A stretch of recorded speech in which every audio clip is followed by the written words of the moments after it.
Today, I'm going to do a little unboxing of a new robot that I got. I did um, share with you all, right? Like, yeah, I did. I shared with you, some of you, the mini robot I got last week. And the reason I got it was because I was doing a career day, which is the first one I've done in a long time for so I have older kiddos. And so I did lots of career days when I was with my older kiddos, and the younger ones, I've not done one yet for them. And so it's very interesting that like, why are we doing career days? Anyway, and so needless to say, I'm like, I have a good story to tell. So I'm like, I want to get in there.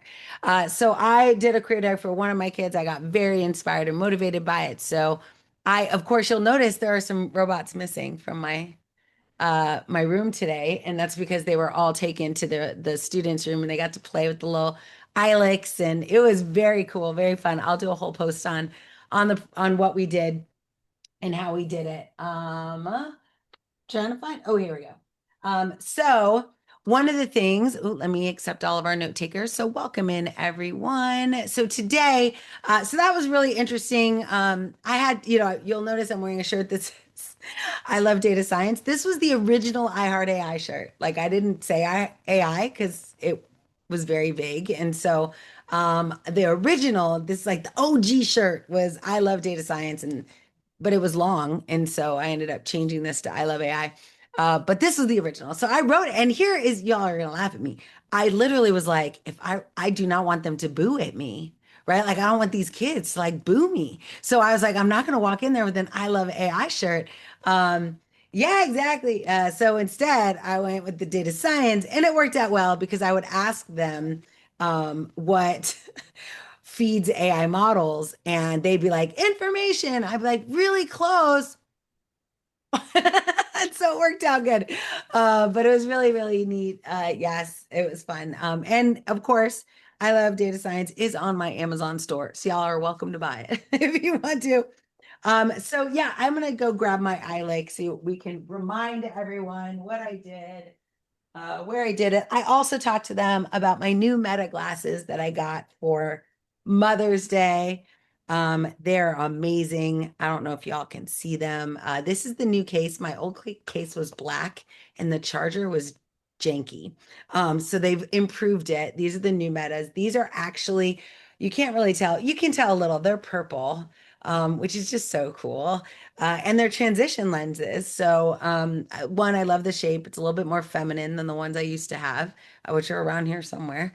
The battery lasts way longer, and it auto drops content from my glasses to my phone, which is all stuff that the old versions did not do. So I'm really enjoying them. But what it allowed me to do really was talk to these kids about the importance of kind of like the device, hardware, software relationship. And so I thought I'd talk to you all about that a little bit because that's how I got started in the world of AI. I was an early member of Amazon Alexa. But if you know Alexa, like Alexa's not ChatGPT, it's not a web browser that you go to. It was a device. And we sold that device, and we did not give any distinction between the AI and the device. Like they came together.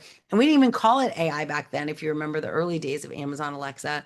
But it was really cool. I did this video where I took a video, and you'll see when you use these devices, you can kind of see it. I'll let you see it a little closer up. You see it starts blinking, and letting you know that you're being recorded. So I told the kids, and you'll see this video when I post it.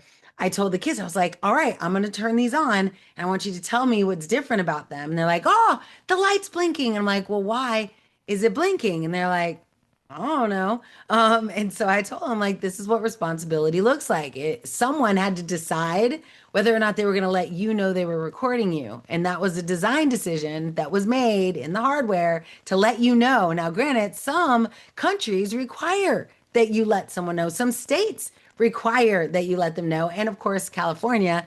Thank you, California, for always pushing the edge. They have a law that states you must disclose when AI is being used. So the Meta glasses, which of course were designed, patented, and not quite manufactured, but patented and designed in California, abide by this law that says we have to let you know when we're recording you. So I told them if you ever see someone with like a little badge, they should like there should be a light on if it's recording you. You should know this. So it was really cool. You could see the whole their eyes light up and be like, oh, that's what responsibility is. It's not, obviously for this is third grade, fourth grade, two third grade classes and a fourth grade class. But I did have someone say, how do you feel about killing the polar bears? And so I had to let them know that there's not a single AI on the planet that can kill anyone. The only one doing killing is humans. And that I told them, like, it comes down to leadership, that there is a person deciding how AI will be used, how data centers will be, like a human is driving those decisions. There's no machines doing those decisions right now. So you can blame AI if you want to, which is what all good sci-fi books do. Blame AI for the bad things that are happening in the world. But at the end of the day, right now, today, there is no autonomous AI making decisions on data center usage and liquid cooling. Those are all human choices. So I told them, like, if you want to make a better world, you don't have to worry about the AI getting better, or you have to worry about humans getting better. And they thought it was really, that was the fourth grade class, by the way. They're a little bit more advanced, very interested in the world. And I told them, like, the job is yours to have. You can go in, become someone who asks these questions and says, what are we doing for the polar bears? I also, oh, some of you might remember, I had a really hard day because I was talking to my one of my children, an older one of my sons, and he is in that group of children in the 20 somethings that is, going, I think AI is bad, and I think it's doing all these bad things, and you're doing therefore bad things. It was really one of these moments where I'm like, I've been doing this for a long time, and you're going to tell me this now that you don't think what I'm doing is like good. And I'm like, of all, anyway, I took it really personally. I was like, I wasn't angry, of course, but I was like kind of hurt. Like I was like, this is my job. So do you want me to quit? Like, what are you trying to say? Anyway, so I just left it and I just said, I would love to know more about why you think that and where that's coming from. And of course it's coming from social media. But I was like, where's that coming from? Do a little, and so today, right after I talked to these kids, I got a text from my son and it was a video. And granted, it was one of those, how do I say this without offending anyone? It was basically someone who doesn't look like me in one of those cheesy YouTube like pictures where they're like, and they're talking about like how AI, what you know about AI might be wrong. And they talk about all of the reasons. So I, of course, got in defensive mode with my son and was like, here's all the things that are true about data centers and power usage and water usage. Way more information than he was ready to take. But then he saw this cheesy male person talking about the same exact things and was like, okay, well, he said the same things you said. And I listened and now so I get it. And I was like, I need to do more darn YouTube videos is what I came up to the conclusion. It's like, I just need to get on YouTube more because people, that's how they're getting their facts. And without anyone else, if I choose not to, people, what was that saying? I can't remember what movie it was in, but people are so thirsty for the information, for truth, that they will drink the sand. Like they're in this desert and they are so thirsty for information, they will drink the sand. And that, luckily, this guy was not lying, but he did it in a way that was super cheesy and like not authentic, which is what my son said. He goes, unfortunately, the way he did it damaged his credibility.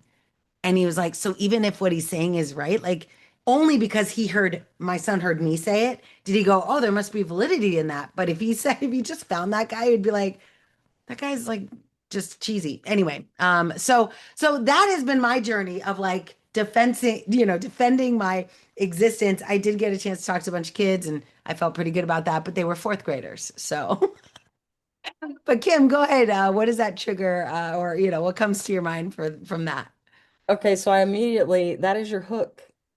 That is your hook. Like the kids will believe anybody else and not the real people who know. Yeah, They're like, "Oh, now I believe." That yeah, you got to yeah. work that hook. That's how you'll get them. 100%, a Yeah. 100%. And That's that's why it. I was like, oh, I could build, like that. It inspired me. I was like, oh, and the way that I built a lot of content during COVID is I would just go. So I'm sharing this with you as those of you who want to build a brand and start talking. You do not, these concepts do not have to be original to you. You do not have to learn like you don't have to come up with your own ideas. So this is me. Y'all know I love Barnes and Noble. So I took my kids to Barnes and Noble. It is about to be summer, so we do this ridiculous shopping run at Barnes and Noble. We spend way too much money, but all on books. And which in my case, I'm like, you buy as many books as you want, right? I went in there with the rule, 2 books per person. They came back and they're like, well, what if we wanted 3 books? I'm like, you're my child. I love you so much. Buy as many books as you want. Anyway, so the oldest one bought 6 books. But here's the thing, they can't buy a new book until they finish the books and we talk about them. So like it's not like I'm just buying, books and nobody reads them. But it's kind of cool. I love that my kids are like, can I buy another book? Like music to my ears. But this book is about artificial intelligence. It was $10 in the SPAC section, written by Tom Jackson. I don't know who that is. It doesn't matter. This is what I used to do during COVID. If you go to my channel, my TikTok channel, you scroll down to the COVID days, you will see a bunch of stuff like how to think like a coder. And I bought a similar book, but on coding. And I literally just chapter by chapter, I would read the chapter, I'd look and like hold up the camera and be like, did you know? And I would just talk to about less than a minute, 15 seconds, 40 seconds on just a nugget that I learned. Now, you obviously are welcome to use this book as your reference. But if not, like you can grab a book like this. Like I looked at this is how I chose it. I chose it because it was $10. I'm like, all right, you got me with the pricing. But you can see like what is artificial intelligence? How are computers clever? What is machine learning? How do you use it? What's generative AI? Is it good? Is it bad? Future. Each one, I just flipped through it and was like, ooh, what is a robot? I could totally do that one. I even have little like robots I can demo. And then feedback loops, right? Like, so you don't have to be confident in like knowing. Literally in COVID, I would read this, I try to memorize it, and then I just record myself regurgitating what I saw on the page. And then in the captions, it'd be like, by the way, this is a book, you can go get it. It's not like it's just, of course, I have my own perspective. And so I lace that in. But in the beginning, like this is just cool. Like humanoids. I did a whole thing on Sophia. Do you know Sophia or Sophie? What is her name? Yeah, Sophia, the creepy robot. Like there's like a picture of her there. I don't know if you remember her. Oh, she's so creepy. But it was a great conversation and it did really, really well. So I encourage you to find a book. Oh, sorry. Oops. Oh, I don't have my participant list open. Hold on. So one of the things that so I just encourage you, and the reason I say this is because it's so interesting, like you said, Kim, like that I could say it, it's like a mom, I could say it all I want, but if somebody they know or someone on YouTube says it, they're like, well, that must be true. So the good news is I'm on YouTube and other people have seen my YouTube and they think it's true because they saw me say it on YouTube or in my TED Talk. I had a woman today who's known me for years and I did a podcast with her today. And I've never, she's up and coming. She's a TPM at Amazon, a technical program manager. And so she wanted to start a podcast, start building her brand. And anyway, I'm on the call and she's like, oh my gosh, she's talking about things I did like 3, 4 years ago. And she's like, I remember when you did this and this. I'm like, oh my gosh, you were the one who watched me back then. So it was really, really cool. But like I said, I just realized how many people are finding truth in content that is built for entertainment and is not necessarily true. So I just want to encourage you to start talking online, sharing your ideas. And if you need help with the content, like just grab a book. I have so many of these. What was one? Wiley. Did you know Wiley owns the Dummy series? What is that called? What is it called? Something. Oh yeah, there it is. I got it. The For Dummies series. I used to hate this series because I was like, really, for dummies? Who's dumb? I don't believe in that. So I didn't align with it. But I bought this not for someone else, and not because I'm a dummy. But Wiley bought this, who's my publisher.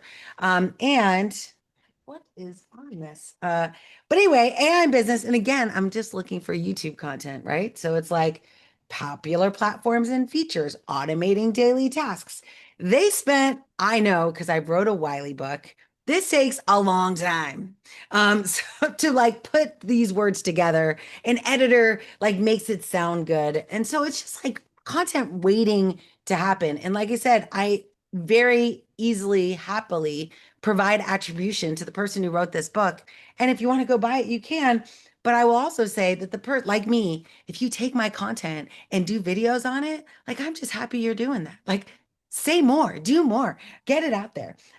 So that is just to let you know, like how I come up with content ideas is I don't try to figure it out on my own. Like if somebody wrote a book on it, they convinced a publisher that it was good enough content to actually write about.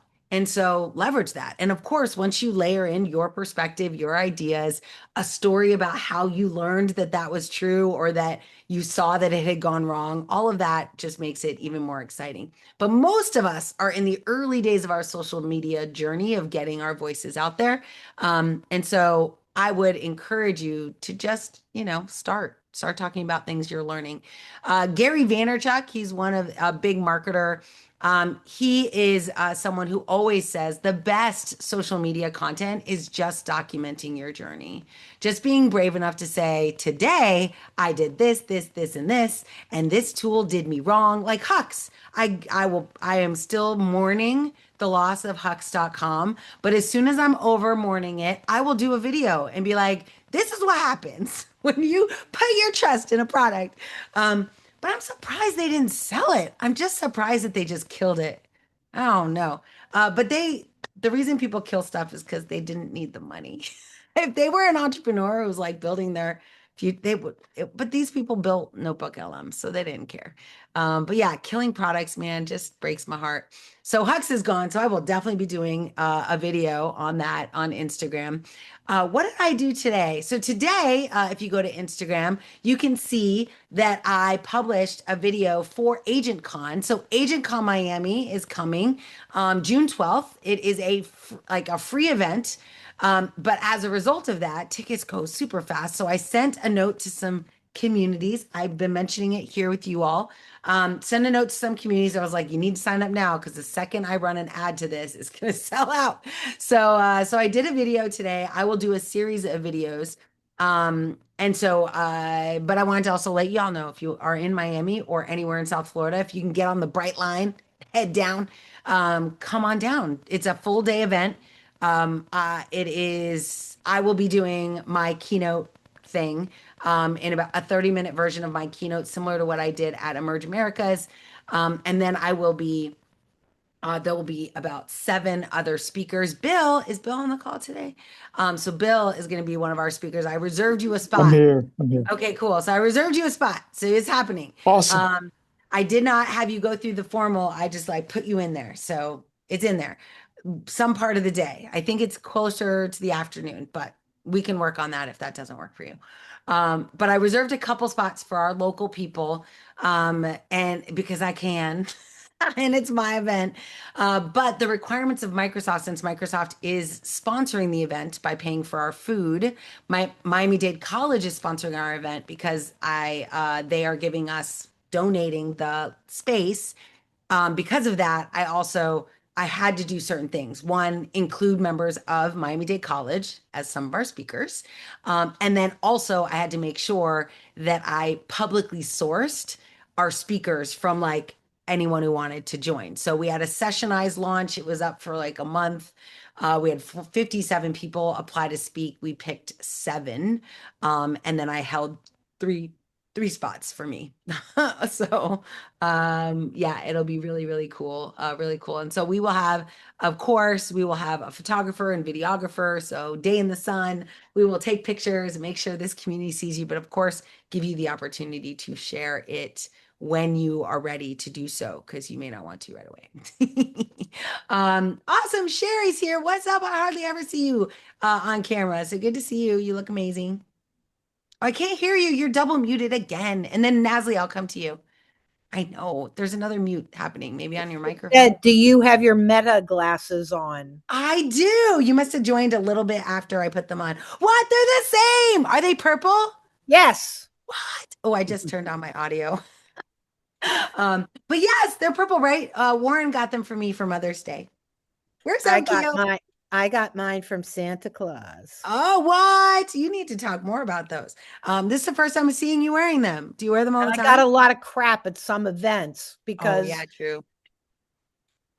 Yeah. But I mean, what kind of crap? Like as if Well, because I was taking photographs and they gave me dirty looks. And I said, "Oh, oh, I'm no. sorry. Would you like me to use this instead?" I don't know. Yeah, I'm That like shut him dirty up looks pretty is one quickly. thing. Like that's a personal problem. But if for example, I have a drone, a Hover one, and I will use it in my tech checks so that I can do like cool video.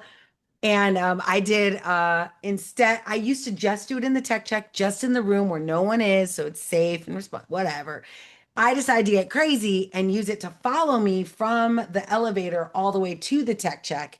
And some person, I won't say who it was to protect the innocent, but some person decided to run to security and be like, there is a bird of prey being used inside this building that's going to attack people, and you need to shut that down. So security, like literally four members, are running towards me. And I was like, look, this is not, so usually what they're worried about is that if you're controlling it, you might run it into someone. Like this is a drone that is computer vision detected on my like it uses my face as a mechanism of knowing who to follow and where to go. So it's not like it can ever go off course. It doesn't fly into people's hair, but that's what they said it would do. Anyway, and so I landed it in my hand and they're like, that's the drone that because it was like literally like this big. And they're like, that's the drone. I was like, yes. And they're like, well, we've had complaints. So if you could just not use it, that would be great. I was like, fine. But like you said, Cher, it only takes a couple people to be like, wah, I feel like I'm being monitored or taken a picture of. And I appreciate, like, I'm empathetic to people's concerns. But I'm also very clear about not recording people unless I'm either in a public space, which is completely allowed, or I'm in a place where I can't record anyone. So I turn these on for the classroom, right? And before I did that, I even told the students, by the way, I don't know if you know this, but your parents signed away your likeness at the beginning of the year, which is what they do now. Like when you sign your kid up for school, you get a form back and it says, is it okay for your child to be photographed and placed on the internet? In other words, the school Instagram and the school social media, are you okay with this? For my kids, I say no, which is really annoying for them because they are taken out of these moments when they take pictures. But as a result, it came back to haunt me because not that I said my likeness can't be used, but they know me. I'm like the privacy person. And so when they took pictures of all the moms and dads that were at Career Day, guess who they cut out? Me. So I'm not in any of their social. Not that they couldn't have because I didn't say not me, but they were kind of like, oh, you don't want to be in social? No problem. So they cut me out. I thought it was really funny. So some petty PTA person was like, oh, we're going to get her since her kids aren't allowed. And I mean, it's annoying. It's like those people who step to the side at TSA because they don't want to use their biometric data. Like it is your right to do, but they will make you pay for it. Not with your money, but like they'll make you wait, they'll roll their eyes at you, right? Like they'll make you feel bad. And then all of a sudden you're like, just forget it. You probably have my data anyway. But it stinks because consent, it's not exactly voluntary, right? Like systems are put in place to make you really kind of Do you question know what. what I use the Meta glasses for most of all? I Yeah, go tell me. to events like you, obviously, and your events. I Yes. now can record very quick sound bites. So I ask a leading question always to do with aging, and then they say something for 30 seconds or whatever. And then I can use that. First I 100%. say, do I have your permission to use your response to this question? And they say yes. So I've got it documented. It's a It's piece of so great. cake. It's so great. And these new versions, as I told you all, it auto downloads to your phone. So it's in your camera roll right away. You can then Right. edit. Like I just love it. It's a much better version than the first version I got. You can go on TikTok and see my unboxing of the first Wayfarers. Like, Yeah, we saw you. yeah, it was a long time ago, but it's cute. I loved it back then. Nobody had them, and now, but I love these. They're purple. They're super cute, and But I I love the got cute. two from China from Temu for $40. And guess what? They work just as well. And do you know why I bought them? Because I Why? can put them on some of the old stirs and put on music, and they are happy Yeah. as clams. Yeah, absolutely. Absolutely. I mean, I think people who buy these things, same with Apple Vision Pros, Like we buy it not because there isn't another way to get access to that content, but because we want to be someone who said, I want Ray-Ban, like we care about the brand. We want to know. Like I could definitely buy a lot of this technology cheaper. Yeah. Anyway, Nasli, you've been waiting so long. I'm so sorry. Thank you for waiting. But thanks for being here, Sherry. What's up? Well, I hope Oh you no, remember what it's I'm gonna say. no, it's okay. I just wanted to talk about the Hughes. I'm so sad. I know. Oh my God. What am I I gonna do know. without that app? Yes, let's take a moment of mourning. For those of you not Oh familiar with my the tool, God. Huxe, .com. You can go check out the website while it's still up. It died and very abruptly too. It's not like we'll give you 30 days. They're like, as of today, you can no longer get it on this Apple So Store.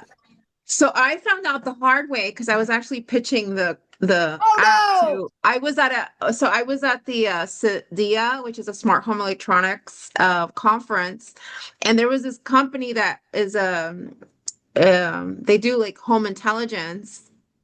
And I'm like, this is I amazing. think that's just amazing, right? And I'm like, oh my God. But the problem I see is that you're on the phone all the time. Everything that you want to change in your house, you have to go to your phone and you Yeah. have to do something. So in my head, you know how we're always innovators, right? And in my head, I'm like, you know what? I actually have this app that I use every morning and I don't have to touch my phone. I just have to like connect it. And I'm cleaning and I'm doing doing stuff while I'm listening to like news and my emails and everything. And I actually put it like this. And I'm like, doing stuff, right? And I'm like, this would be a great app that you can use to kind of integrate your technology with because people can actually edit and change settings using their voice through this Yeah. app. And I'm like, oh yeah, I can show it to you. As soon as I put it on and I put it because there was so much noise that I had to put it in his ear. He was like, it's closing. I'm like, what? Oh no, that would be the worst way to get the news from someone you're telling about it. I got the news from Sky in front of all of our friends yesterday, because I don't read my emails as often as I should. And yeah, it was very, very upsetting. Very upsetting. And that it actually is a great thing to happen, because you should know that, and this is not the first time, right? Like I loved Limitless and they killed that. They bought it and then killed it, right? Meta bought it. There's a bunch of tools and technology. Like we are in this arms race, right, with AI technology, which means there's acquisitions and there's just death, like death Well, and I destruction. think Spotify copied it Yeah, or used kind the of. same version of it. I don't Yeah. know.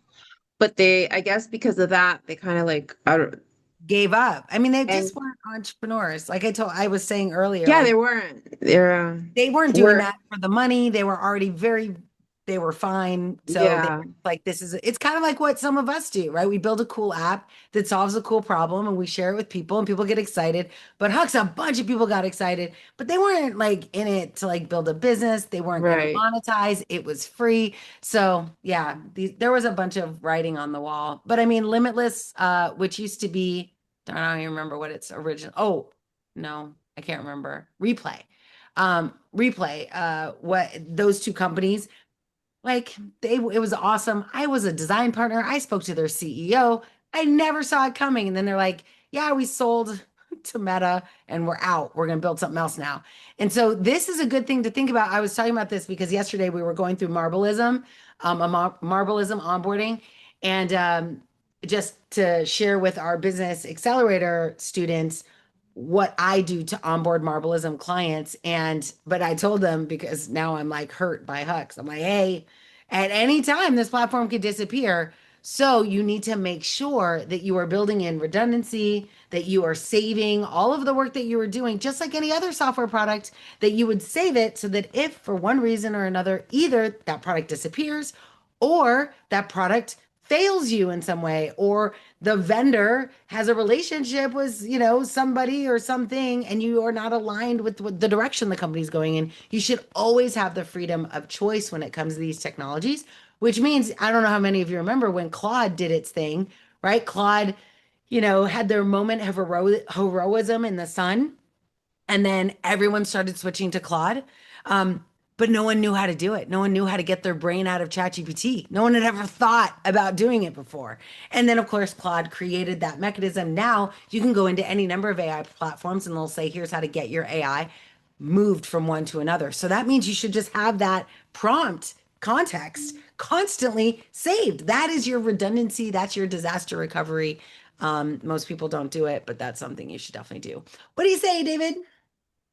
I just had a question as to whether or not I read that Hux was replaced or deprecated because of Gemini Daily Brief was launched, and whether or not you've played Yeah, with that no, tool. I mean, maybe, but I don't think so. I just don't think that, I mean, I think they saw that other organizations were which is exactly, by the way, when you build an AI product Mhm. and you know, like if you build an AI product that solves a problem, unless you monetize people, which means you create some stickiness of your customers, Yeah, like then it's free. There's no pain. There's no, I already invested $1,000 in you over the last year. I'm not going to just jump to the next thing. There was sure. no way for that to work because they never monetized. So as a result, I think they just saw people eating their market share and was like, well, that was fun. You know, Yeah. I don't think they were too broken up about it. The email, you know, that's when people like just cut the tie. I just remember the olden days, right? When we had a bunch of EJ like ESBs, enterprise service buses, and there were like Sure. 240 in the market, and then it was eventually going to get to like 5 players, and they were all just like some people just laid down dead when they saw that that was going to happen. They didn't even try. Right. That's kind of like I think you have to be really thoughtful if you're building product. Can someone just build this? And more importantly, can a company just build this? Because as soon as they see it, they're going to be like, Amazon used to bring in partners and be like, tell us what you're doing. And then Yeah. shockingly, 6 months later, that thing that we saw shows up in the product. And I'm like, Sure. yeah. And now they don't even have to do that. They could just Google AI products and Lovable that people are playing around with and get new product ideas. So commoditization of ideas. That's why like Joe, I don't know if I don't see Joe here, but you might be here. I just can't see your face today. But Joe like has been very like close to his vest on what he's building, getting trademarks in the countries he plans on working in, you know, like locking it down before he lets people know because otherwise, as soon as you launch it, someone's like, I can build that. And worse, they could build it better for a different audience and maybe monetize it better, which will hurt your feelings. Sure. But yeah, so I don't think Okay. it's specifically Gemini, but like some, you know, Spotify launched a thing, Gemini launched a thing. It's not I mean, Notebook LM could definitely do the same thing if you wanted to just leverage their API. So it wasn't super secret. It was the first to market. And I always feel sad when the first to market. It's like Google. Google's first to market all the time. And then they drop the ball.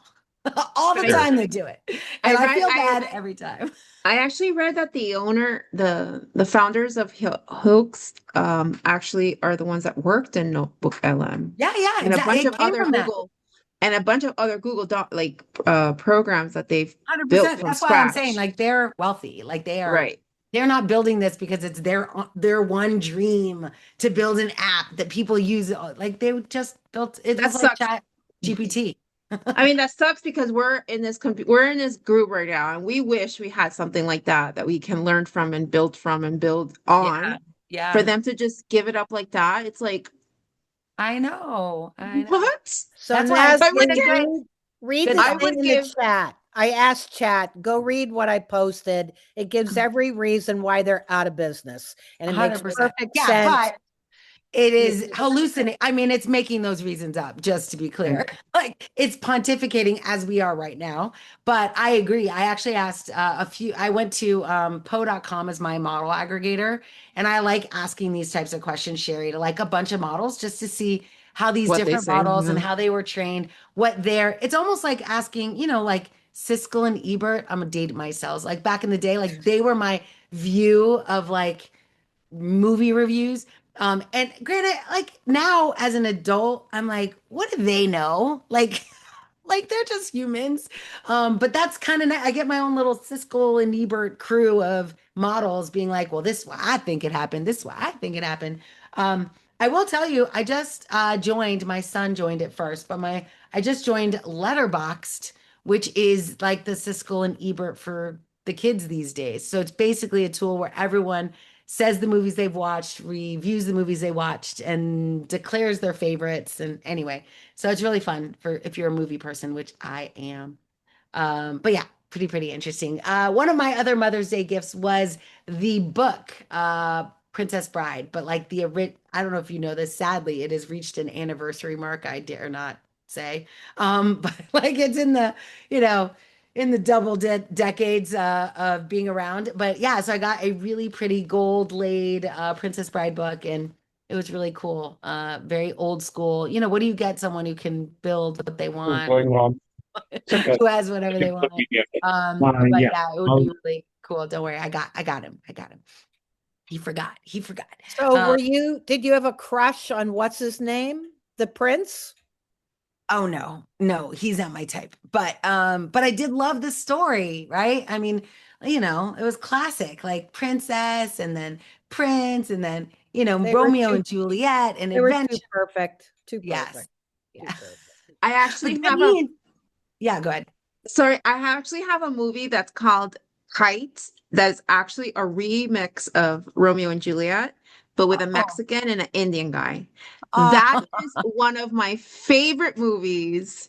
That is a Kites, Mexican like woman kites? that actually marries an Indian guy for paper. I mean, you have to watch it. It's Anna Christina. amazing. I'm a movie like nerd. I love movies, but those kind of movies like real. I'm not a fictional like lover, but I watch a lot of movies. Kites. I'm gonna look it up and I'll send it. I'll So, show it in the Kites in with the a chat. K. Yeah, cool. You found it? No, I just Okay, am I'll send it. I'll look memorizing for it. it. Anyway, we've digressed a little bit away from our AI world, but that tool uses AI to aggregate. It's a recommendation engine. However, it's not sourced. So their claim to fame, Letterboxd, is that rather than having a recommendation engine that is trained by people who do not know you, right? Like they're basically saying, what does Netflix know about what you want? You can now pick your people, like your humans that you follow. So, like, I follow my son, I care about what he cares about. I follow my friends, and I let their recommendations surface what I might want to watch next. And it's actually really cool because I would never know, I would never pick some of the movies that, like, my son went to watch Obsessed. I don't know if you've seen this movie. It's a horror movie. That's not my thing. However, he went to watch it. It was the first movie he's ever watched by himself because no one in our family would go watch it with him. So, and it was very scary, apparently. But it's cool because that surfaced when he watched it. I got to see, and they're like, maybe you want to watch it. I was like, maybe I don't. But it's nice to see AI used to bring humans together, right? It allows us to create these recommendation engines and choose, hyper select the people that are helping to do this. As a matter of fact, Steve, I don't know if Steve's here today, but Steve, one of our AI Leadership Institute members, he also is building like a recommendations engine on a similar concept. So I think it's really cool. But yes, my name is Inigo Montoya. I love this movie so much. It's crazy. Pretty Woman is like my second favorite. But it's really funny because I was like, I can't wait to show my kids. And I'm like, wait, do I want to show my kids? I'm like, how did I watch this when I was younger? Like, what? Who is letting me watch like a prostitute? Like what? Anyway, but it's such a good show. There's so many things. Anyway, I just got yeah, exactly. I just had to let go of like the actual like topics that are covered in there. Is there anything else that I did today that I want to share? Oh, let's do the unboxing really quick. So I don't even remember what this is, but it is a robot. So I'm gonna open it and see what we got. So this robot came recommended. I am now at this wonderful stage of TikTokness that I can just ask companies if I see something I like. So I recently got a steam mop that has some AI in it. Now I also bought a bread maker that said AI, but when I asked, they sent it to me, it said AI, and then it was like actual readiness or it did not mean actual something. Actual ingredients, that's what it meant. Like I don't know. Anyway, so people were using AI and I'm like, oh, I want this. And I get it. And I'm like, this is not AI. And then I went and read it and they're like, actual ingredients. What? That doesn't make sense. Anyway, let's see what this puppy is. I don't remember, but I went to TikTok and I saw this robot and I was like, ooh, I want one. So I requested it in order to do a unboxing. And then I will do a few videos, and that's why they give me free stuff. So this is a free sample that they sent me. Okay, there's like some eyes on it. Let's see if there's any frustration-free packaging available. There is not. So I will be using my nails, maybe a pencil. Oh my goodness. See, people, if you build something, please just make it easy for your people to open it. Because I don't want to destroy the box. I got it. It opened. All right. Maybe. Oh my gosh. I didn't do it correctly. All right. It looked like it opened, but there we go. Oh, this is like no joke plastic. Okay. So it says here, the tangible future. That's very handy. Let's see if I have. Oh yeah, I do. Okay. So let's see. So this is what it looks like. What? Oh, it's cute. All right. So this is the little guy. It is ambulatory. Is that the right word? It moves around. So it's got little tracks. So it moves around. This is actually cardboard. This is meant to, I will have to turn it on, but it is meant to be a robotic amplifier of your phone. So now this will eventually become its face when I connect it, and it will sit on my desk. And of course, it has its phone capabilities, but it will also allow me to talk to it through the voice. It has a bunch of different features, but it's pretty cool. I do have to charge it, it looks like. But yeah, so I'll let you know. I'll take some video with my Meta glasses of it rolling around my desk. I will tell you right now, if you saw my desk, you would know that it can't go anywhere. So I will have to clean my desk for me to be able to use it, but it's pretty cute. I like it. All right. Say the name again. That's a good question. It's not in English. It says LOOI robot. Louis? LOOI. You take a screenshot. LOOI. Maybe it's LOO1. I don't know. Oh, good. Somebody found it. It is also in my favorite things on Amazon. In my favorite things list. So yeah, it's kind of cool. I mean, I don't know what it means yet. I don't know how it works. Let's see. Oh yeah, here it is. So this is the one I unboxed last week. This is the iLeeko, the baby iLick, and it's very cute. You can talk to it. It's voice activated. It is command and control like Alexa. So when you turn it into when you put it into chat mode, it's connected to Wi-Fi. So you can connect it to Wi-Fi and then you can have a conversation with it. Hey, Eilick. Okay, I didn't say that with confidence. Hey, Eilick. Hello, Eilick. Hey, Eilick. Okay, anyway. So you see its eyes when it hears you, which I might be covering the microphone with my fingers, so that could do it. Its eyes do this weird thing. You also can do just press to talk, right? So you can see it be like, huh? Noelle, so I have a quick question. So I have the one you sent me. I haven't been, and I'm not sure if it's my Wi-Fi or I haven't been able to get it off. It's just computer talk. Yeah. So did you connect it? I don't know. Okay, I'll just check. And there's an app for it. Did you download the app? Yes, but I got a new phone today, so I'll check all of those things. Yeah. But it's super, super adorable. It is adorable, but yeah, so if I say something like I don't who's your best friend?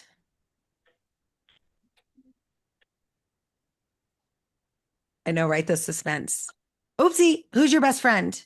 Yeah, it's like we're on the same wavelength. Funny how that happens. Like it's almost like a magic 8-ball. It just has like 12 things that it says. Now, granted, it is conditional based on what it hears me say. So it has like 4 different things it says. If I ask it who my best friend is, the instructions will give me. I haven't read the instructions for this little guy that I just bought, but we'll see. He'll end up in my shelf, poor thing.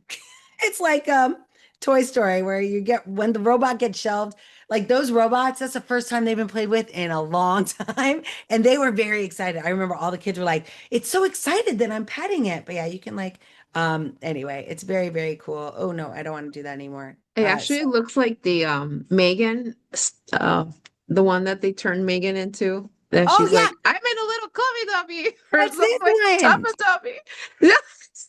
Yes, I have it. When they launched it, I was like, oh my gosh, that's my And she's like mom. this. She's like, I love it. She's like, oh, you put me in this. Oh, I laughed so hard when I saw that movie. I'm like cracking up. Yes. Because the ones that you see at the AI Center are like these robots of like, Yeah, yeah, yeah. like And there, ter- it's the difference between like that one was, I think, $300, right? This is, I think, $150. The Ilex that used to be there are like $180.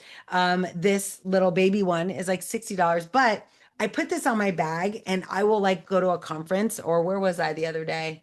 I went to some event and I turned it on.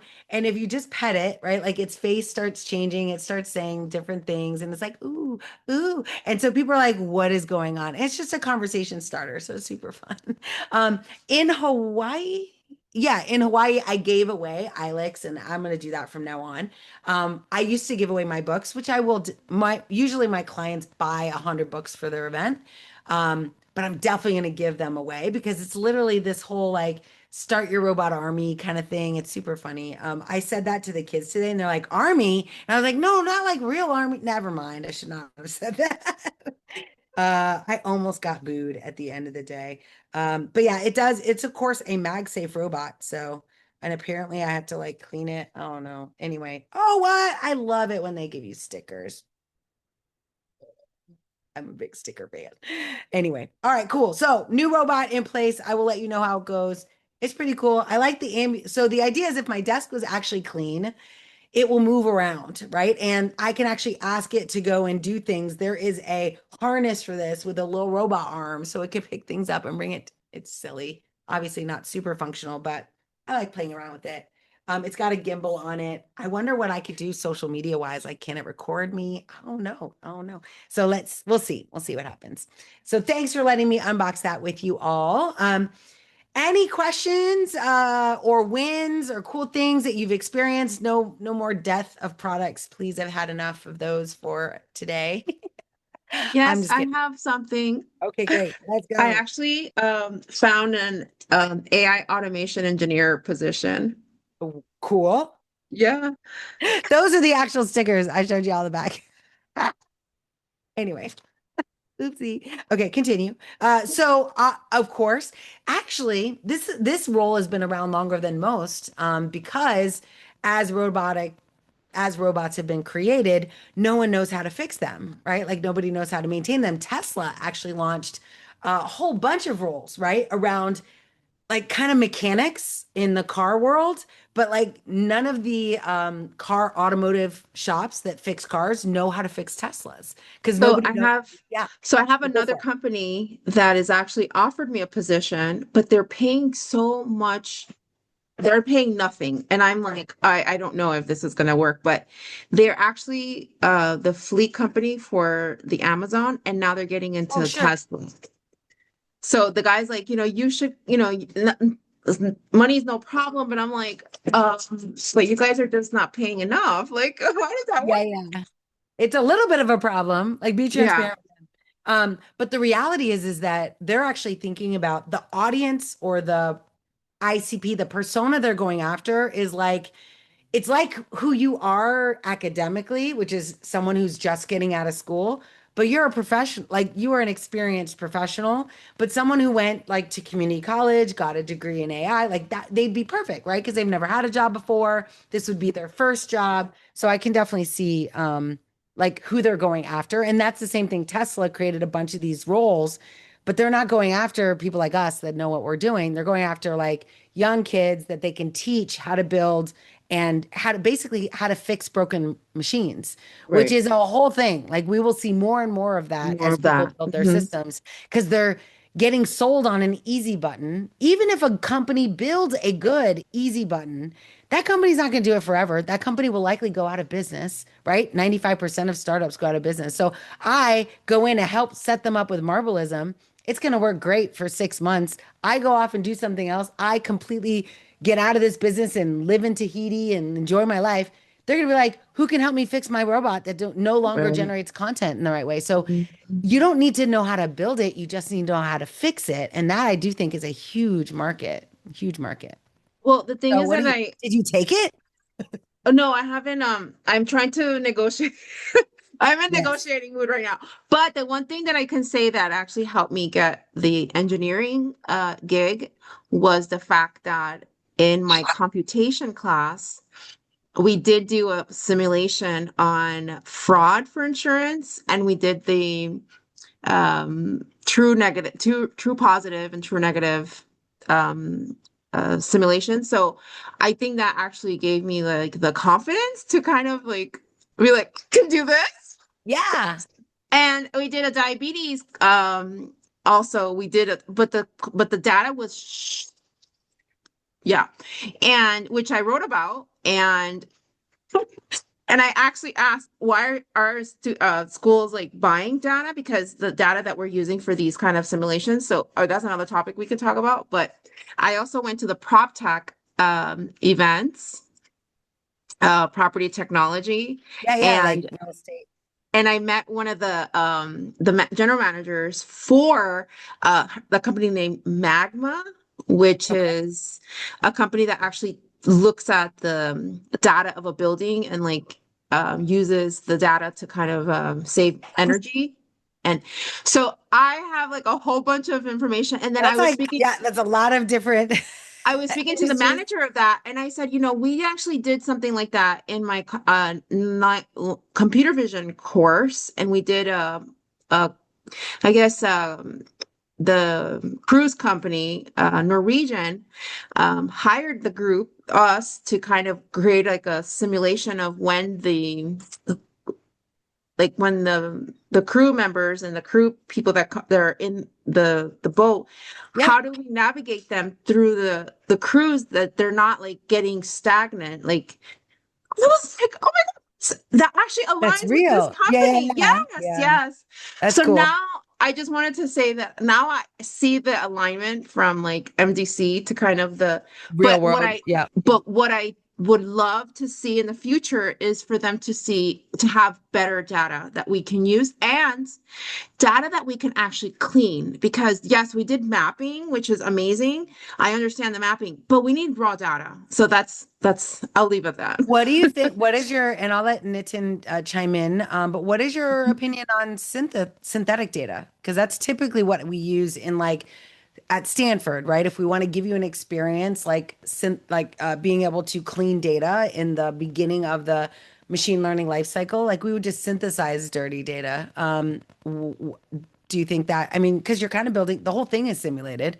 So you Mhm. could Right, do but that, when you're right? going into a company, I don't think that I think having raw data, like the way you're going to get it, you're going to be working with it. But that's what I mean. And Like, would you, like in an academic setting, wouldn't you want to just, like, you could just create bad data? Bad data is the easiest to create, actually, right? Like, you can just ask them. Like, if, for example, if you're doing a cruise line, right, you could say, you could build a data set that represents kind of what their data looks like today. So I'm just curious if that right. would do it, or if you're actually hoping that you can go and acquire actual bad data from a company or data that hasn't been cleaned yet. But even if we get it, even if we create it or we get it from a company, the point is that the teachers do not go through it Yeah, the yeah, way I think, in my opinion. They don't, and I had an argument with my computation teacher. I mean, I've argued with all of them. So Yeah, so yes. I was really firm. Everybody was looking at me like I'm crazy. I'm like, you guys didn't even know where you're sitting, but it's okay. Yeah, And what I did mention was the fact that give us the data that's not cleaned, and then give us the data that's clean, so that at least we can see and yeah. understand what you did, or record it. Record yourself editing and doing the cleaning, not leave us in like like it's not, for me, was not, I was not learning. I was just Yeah. being dictated to, and I just don't like that studying form, that Yeah, the yeah, that teaching form. style. Yeah. But Yeah. now I get it, that he's like, just don't worry about that. He would tell me every day, just don't worry about that, Natalie. You Yeah. don't need to remember that. You just need to learn this. And I'm Yeah. like, no. That's yes, which is, and it's fair. But the good news is, so do they teach you about like the machine learning life cycle and like the stages of data cleansing and all that stuff?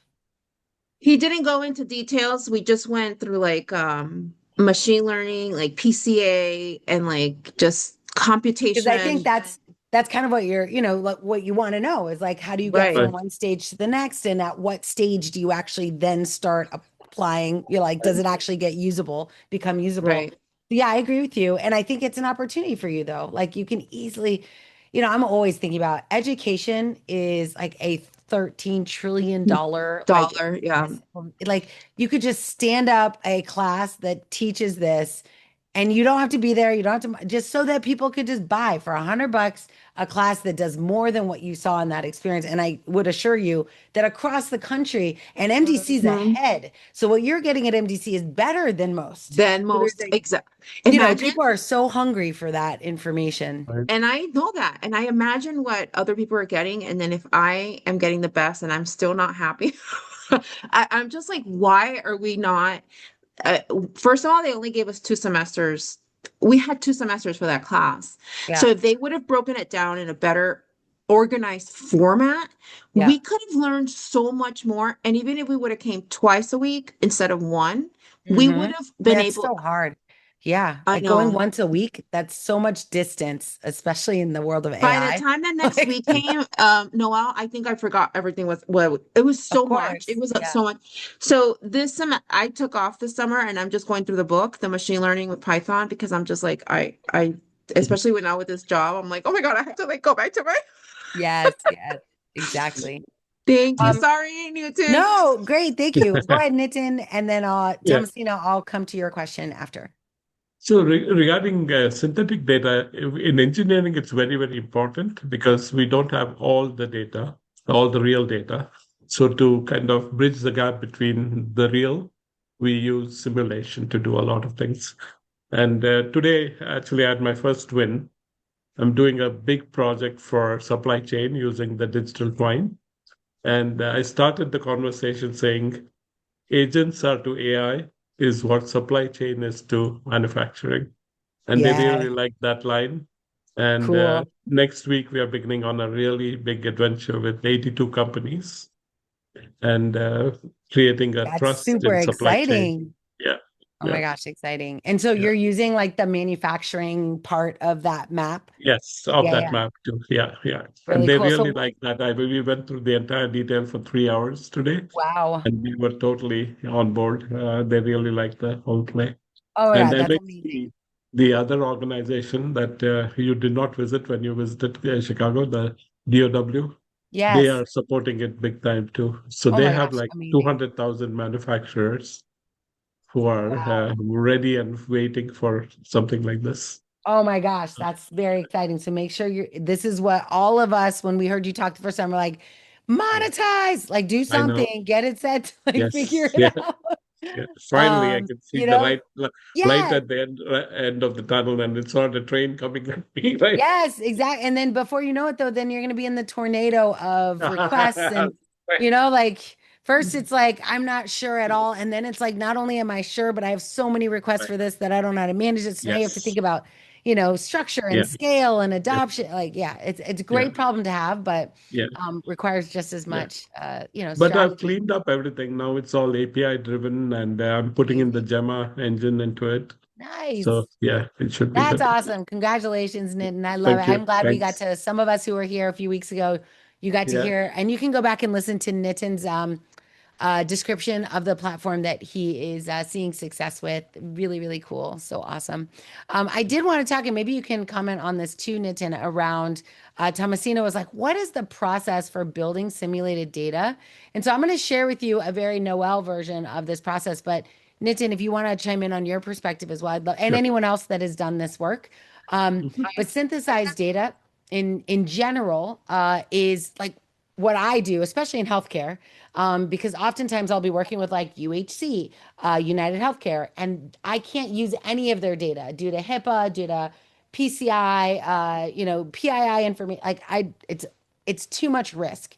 So as opposed to that, I will go and interview people that represent the data I'm trying. So if I'm trying to create patient data, it's usually for a very specific application. So let's say it's diabetes clinical research. I will go find clinical research candidates and ask them, send out a survey and just be like, who would be willing to provide information to us for the purposes of this research. And I did the exact same thing at Alexa. We would go out and send out a survey and be like, who would be willing to donate their data to the cause as we're building out this research? And so I would go and research them and create a full record of the patient data. I'm doing this from a human. So a human is helping me build it. I build maybe 5 or 10 records from this human. Then I take it into an LLM and I say, here are 5 records based on the human data that I've collected. Create me a data set of 5,000. And then I will mix up those 5,000 records. I will give it back to the very humans that gave me their data and ask them to evaluate those records. Obviously, I'm not asking them to look at all 5,000, but I'm like, just look at this. Does this look like good data to you? And they often will be like, well, yes, but people would never do this. This isn't really valid. So I'd go back to the LLM and I do this iteration between human, and this is literally the concept of human feedback, right? So I'm building the data set, getting a human to validate it until I get to the point where the humans are like, yeah, it's pretty good. I don't need it to be perfect, right? Like it's not meant to be perfect. It's just meant to be realistic. And so I use humans to build the baseline for that realism. Right. And then I leverage an LLM to build a bunch of that data so I can use it to train a model. So that's been my experience simulating data. I hope that is helpful. Nitin would love to Yes. hear, Yeah. how your process, how it works, Yeah. how you've done that. That would be great. Yeah, in engineering, we start with modeling the problem. We build a simulation of a car or any engineering system, and then put all the right boundary conditions, the initial conditions, and look at how it behaves, and then talk to experts saying, does that look right? It's very similar to what you do in Yes. pharmacy or any other field. And then we take that massive data set and feed it to a LLM to get trained. So Yep. Perfect. Yeah. Okay. So very similar. So hopefully that's helpful, Thomasina. Yes, for thank you that. both. Appreciate Yeah, it. great question. Great question. Awesome. And the reason some of you might, be like, that's great, but why would you even want that data? So one of the things we talk about in our different classes that we offer at the AI Leadership Institute is how to build a model, not necessarily a generative model, right? A generative model, a GPT, is pre-trained on data. It's pre-trained on a data set that you don't know, honestly, that you don't have access to. But some models, like supervised learning models, are trained on a data set we provide. And we actually can tell a model, like, here's all the data. I'm going to it's called annotations and labels. I can give it a data set that I can label. This is what good looks like. This is what bad looks like. Like for patient data, I can say, this is what a patient with diabetes looks like. This is what a patient without diabetes looks like. And I will need to, though, in order to train a supervised model, I need to give thousands of examples to this model unless it's pre-trained. I need to give it so many examples so that if I pass it a new patient, it can go, well, based on the millions of patients I've seen, I know, looking at this data, that I'm 75% sure that this looks like a diabetes patient. So supervised learning models are not gone. They're not dead. They're very active and available. It just depends on the problem. And this goes to the heart of what we teach at AI Leadership Institute, right? Like we teach the most important thing you need to do, which is exactly what you said, Nitin. The first thing you need to do is figure out what the problem is. What problem are you trying to solve? And then decide, like if you look at my AI solutions design course, which is inside the I Love AI community, and right now it's free. I meant to only make it free for a week and it's just been free forever. So you should go look at it if you haven't seen it. But in the AI solution, it's a whiteboard of the journey that you need to go on when you're building an AI system. And once you've defined the problem and you understand the data, you've either synthesized it or you have access to a data set, the selection of the model isn't always an LLM, right? You might choose based on the problem that a supervised model is better, or maybe an unsupervised model is better. It just depends on the outcome, which you've decided on before you even go looking at a model. You decide what's the problem I'm going to choose and what is the way I'm going to measure the success of that problem being solved will dictate what model you end up going with. An AI model can be traditional machine learning, supervised, unsupervised. You can even build a custom neural network if you want to, or it could be an LLM, or it could be a custom vision model, which is like a stable diffusion model. There's so many options. Most people default, like we say in the industry, right? People think they're like generative AI is a hammer and everything's a nail, right? Like everything's become solvable with generative AI. And the reality is that generative AI is a really expensive hammer that if you hit everything with it is going to cost you way more than it needs to. You might be able to support that cost, but why if you could do something that takes less energy, takes less effort to manage, is simpler to install, right? One of my flexes back in the day, 10 years ago, 20 years ago, when I was a cloud architect, I would go into companies and I would look at their network architecture and I would just ask them, why? Why did you do this? Why do you have 17 web servers going to 32 app servers? Like, is there a reason? Did you decide to do that? Is there a demand situation? Like, why did you build it the way you did? That's why I love whiteboarding with clients because you go into a client and you're like, just tell me what you've got. Let's write it down. And I'll be like, okay, you've got an LLM over here. Oh no, you've got, and then I will watch as their use cases pile up and they use one LLM to solve it. I just grow their LLM on the whiteboard. And I'm like, it does, why?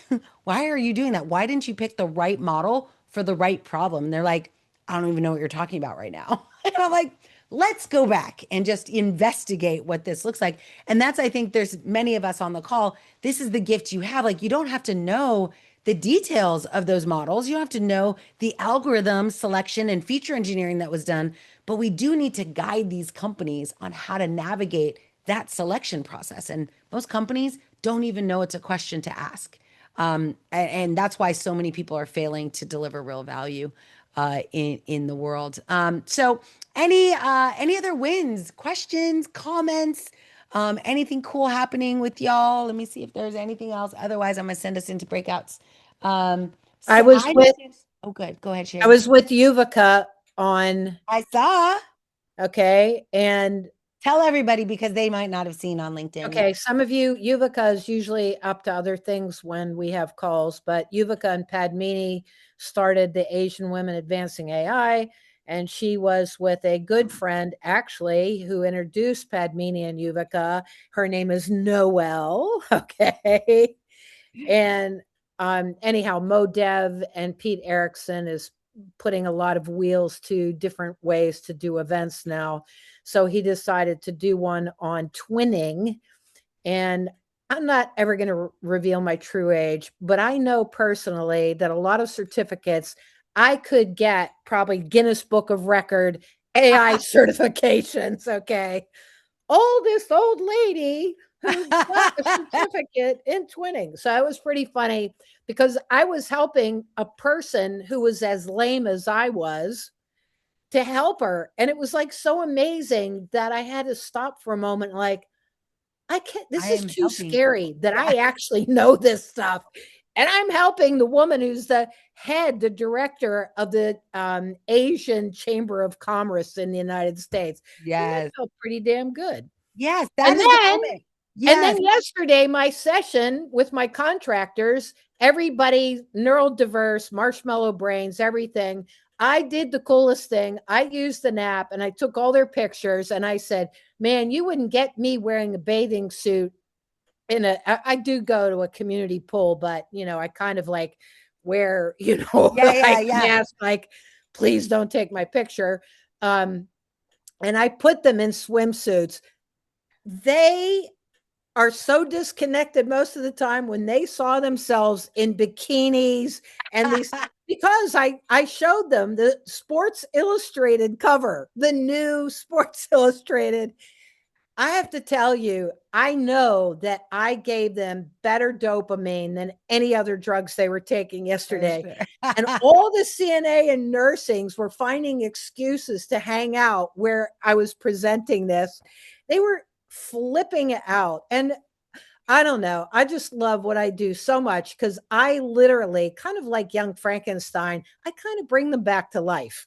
Yes, 100%. The emotion. Not for very long. Not for very long. Like Patch Adams even. But I'm now taking their pictures and I'm going to model it when I return to actually put them on the Sports Illustrated swimsuit cover. I love it. I love it. I love You it. know, my imagination. One of the things about being older in the AI space, a lot of you, like you, Noel, but you were always a live wire. You need to put performance and theater into your creativity. You have to let it rip. And I meet so many people are so much younger and they're just like little, they've been little um cubicle engineers, Yes. and they really need to understand if they want to have the business, it's like anything anytime, you better have a damn personality, because if you're in the human in the loop, they want to make sure they like you. You Yes. can do the Yes. most incredible engineering, but at the end of the day, if they have to interact with you with their business model, they better like you. And to be likable, you have to kind of like really put your personality out there. Yeah. And that's what Warren Buffett says. He's like, the best thing you can do to improve your net worth is just learn how to communicate, not become a superstar, rock star, TED Talk speaker. Like, just be able to look up from your shoes and have a conversation. And I say that with love because I was at Amazon Alexa and I'm in the data science organization in Cambridge, Mass. And I was the only person who was like, my eyes are up all the time. I'm looking around. I'm like, hey, how's it going? And they're all like, it's fine, Noel, like looking at their shoes. And by the time I think I was there like 6 months, and people just started when they would walk into the office, they'd look up to see if I was around. But I also remember they confiscated my phone from my table, from my desk, because they're like, we don't do calls on this floor. And I was like, what? Like, how do you talk to people? And they're like, we don't talk to people. And I was like, oh, well, we're building an application, like we're building Alexa. You're gonna have to talk to people to find out if we're building the right thing. And they had no concept of user research, no concept of communicating, and I remember our VP of engineering. He came in. So we, for about 2 years on Alexa, did not have any formal structure. We had no director. It was just people working under like a director. Like we had no like VP structure. It was just like a very small, flat team. And then Jeff Bezos was like, ooh, this is going to be something. So he pulled from App Store all of the executives. So all of a sudden, all of us who had one boss and then Jeff, we then went to having like a full Amazonian style structure. Some of you would recognize it. Like senior VP or whatever, and then VP, and then director, or senior director, and then our director, who's now a senior manager, and then us. And so we went from having like really, really close contact with like Jeff Bezos and figuring out what to do to being in this like massive stack. And so now this new VP comes in and he creates, which I talk about as a mechanism for success. Actually, he created a spinning wheel, like one of those like wheel of fortune things, like where you spin it and it goes around. And on every little part of that wheel, he put team names. And on Wednesday morning, he would pull us all together in an all hands. He would spin that wheel, and whoever got picked had to defend the defects that showed up on Alexa that week in front of everyone, and had to open themselves up for like open Q&A. Like, so anyone could ask you, like, what were you thinking? Why did you do this? I mean, we had times where some teams would be like, you do know we built something to solve that problem and you deployed without it. Like, it was like all out brawl style.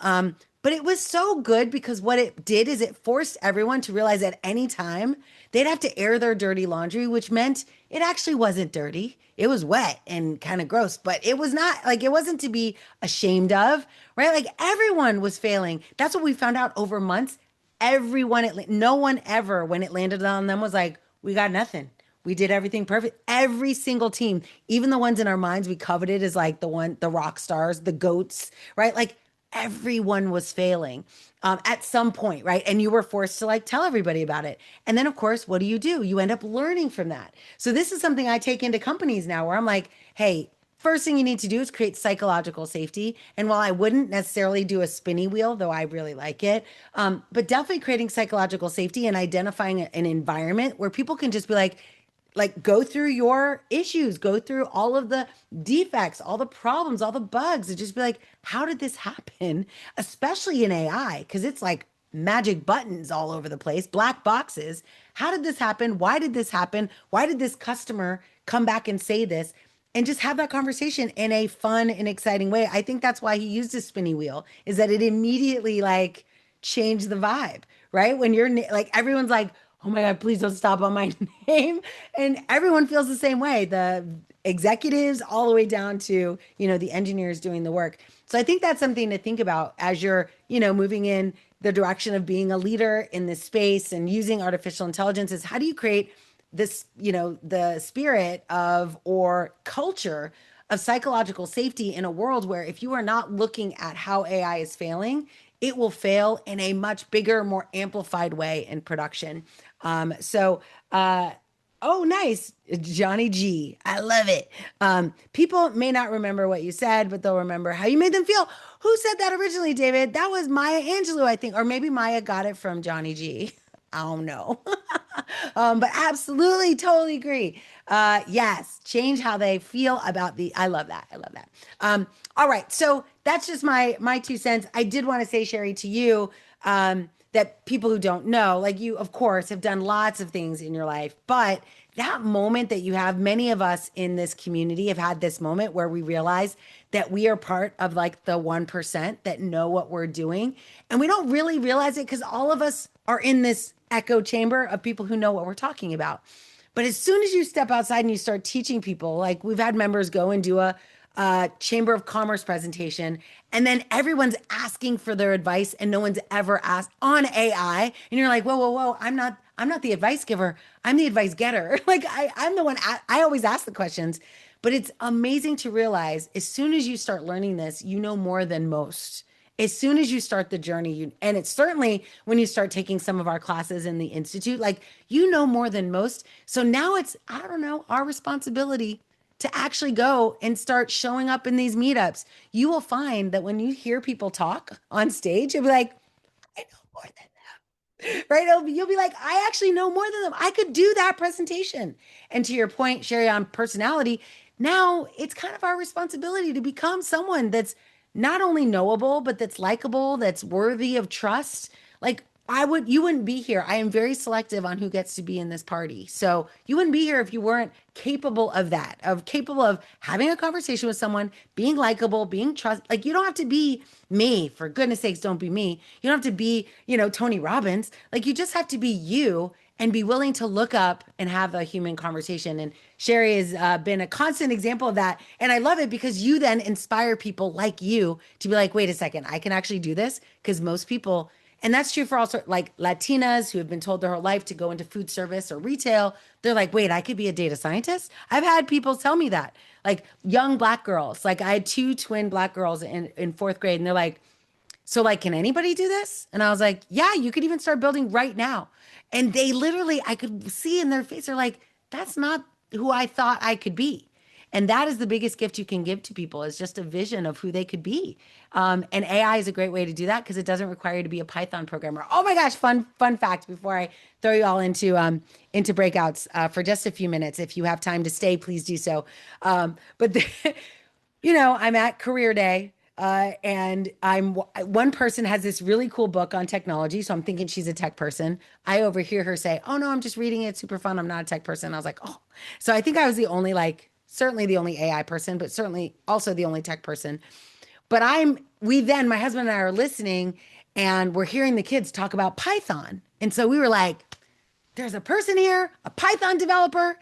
We live in Miami, Florida, Fort Lauderdale. So this person wrangles pythons, catches pythons in the wild. She brought a python for them to hold. And I was like, that is not I am not prepared for this.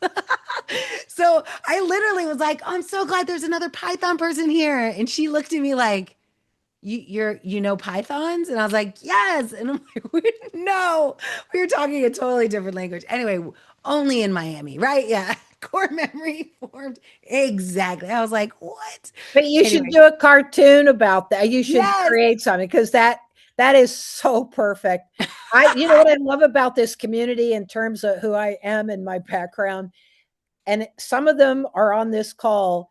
They have reached out and want my marketing advice. And you know what? Because I have lived a long time and have done so many projects and wasn't stuck in a cubicle, Yes. I actually understand what still lands. And it Yes. is really so heartwarming when somebody's 25 to 40 years younger than me seeks my feedback on something. And there's nothing greater than that. And I 100%. will always help anybody. And today, Tara pulled me into a meeting with this guy who's doing this incredible project in Cincinnati. And Yeah. because she introduced me and I saw what they did, I'm paying that forward in my own community who are very political, and it'll be hard. But that's what we do for each other. And it Yes. doesn't get better than that. It really That's right. does not get better than that. Yeah. And over the last, I mean, you're an OG, right? You've been in this community since the beginning. And I mean, like you helped you first time we met. My husband and I met Sherry at an event. First time we met, she like gave us all of these ideas, and we had just started this community. And then Padmini and Yuvika are like, "Ooh, we should build a community." They also sought your advice and have used it. Like it's amazing. And sometimes we don't share about how we're connected. There's lots of people on this call that have connected with members in this community and gotten advice. And like this is what it's about, honestly. Now, obviously, we're not asking you to give things away for free and not be able to do what you want to do in your business. But it is nice to just have friends in this space and know that we're here like with a level of intention, of like helping each other. And at the end of the day, I mean, we definitely have had transactions where I've been able to just like you, Sherry, like giving opportunities to people that ends up making money for someone where they go and actually monetize the thing that you say. So I think we're in this space is really good, but I would also say it's not terrible to just shout out someone when they do nice things for you. Because Sherry, I'm not going to make no one feel bad, but I'm just going to say Sherry has helped a lot of people, and I don't hear it enough that she's awesome. So I'm here to say You she's know what? awesome. Even people, I don't know if Renee's on the call anymore, but she just drops stuff, 100%. connections all the time. And she did, and when Google did its meeting, I literally had a post in the community like I was going to beat Renee to this information, but she did it. And do you know how incredible that is? Is that willingness to share? It's Yes. really amazing. And even Jason in London, don't mess with Yes. Jason Spalding. Do not Yes. mess with him. He's dark ops. But that community of knowing, and other members, even in Yes. the Institute, you can see them in Canada and Spain, and their little brains are cooking away. And we're all in that same wavelength. And if shit really goes down in the world, I think we'll give each other tips on how to stay alive. 100%. Yes. And I'll be like, here are my longitude and latitude coordinates, and y'all are going to have to like figure out how to get here. Well, I think we should make a Netflix series out of the energy of what you do. 100%. I get that a lot. Actually, I had someone come to me. Now I might go back to them, but a producer who wanted to build a series on what we do and what we've done and what's come out of it. But I had to pay for it, and I was like, I don't want to pay for that. But now I'm making more money. No, you could do it. You have enough tools that you could do it. Oh, I could do it for sure. I don't got time for that. I'm but right that would now be very fun. focused on so that's one thing I'm changing is I just have to stay focused on doing the thing because I have so many spinning plates. So I'm now focused on a couple of different things that we're going to do. So for those of you who don't know, we have an amazing AI business accelerator that we've taken people through about 3 times. I'm taking all of those recordings, all the tools that we built, all the things that we did successfully, and we're going to put it into a program that people could go through without me being there. And that's this, it's not meant for you all because you all are friends. It's people who've never been in school, who will never join us, that'll just find this content and be able to build their business. I do believe every one of us could build a 7-figure business, like on anything these days, like anything. You can kind of take a note from Kevin Kelly. He wrote an article back in the day called 1,000 True Fans. And the premise was that if you got 1,000 people to just pay you $100, you'd make a 7-figure or a 6-figure income, right? Just pay you a year, like just a year, $100.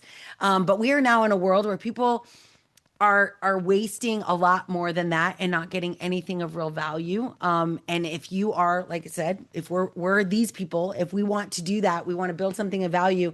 There are enough people that are now looking for help. Like I said, the education business is booming. People are searching for exactly the experience you have now successfully navigated. I always say, like, you've all overcome 100% of your bad days, right? And that alone people will pay for. How did you do what you did? How did you get to a point where you could be on a call like this? Like, there are a lot of people struggling and they're willing to pay for a shortcut. And so that's why we're building the AI Business Accelerator. But then on the business side, I just got our second client that they want, like, these companies, 20, $50 million company. Well, one of them is like $1 billion company, but they are building a bunch of AI and they have no idea how to manage it. They're looking for managed service providers who are going to manage the AI they're building, manage the baby tigers. So it's not fun work, but it's kind of like, who's that guy, Dirty Jobs, Mike something, Jones or something. Anyway, it's a dirty job, but you will make a lot of money because nobody wants to wrangle baby tigers.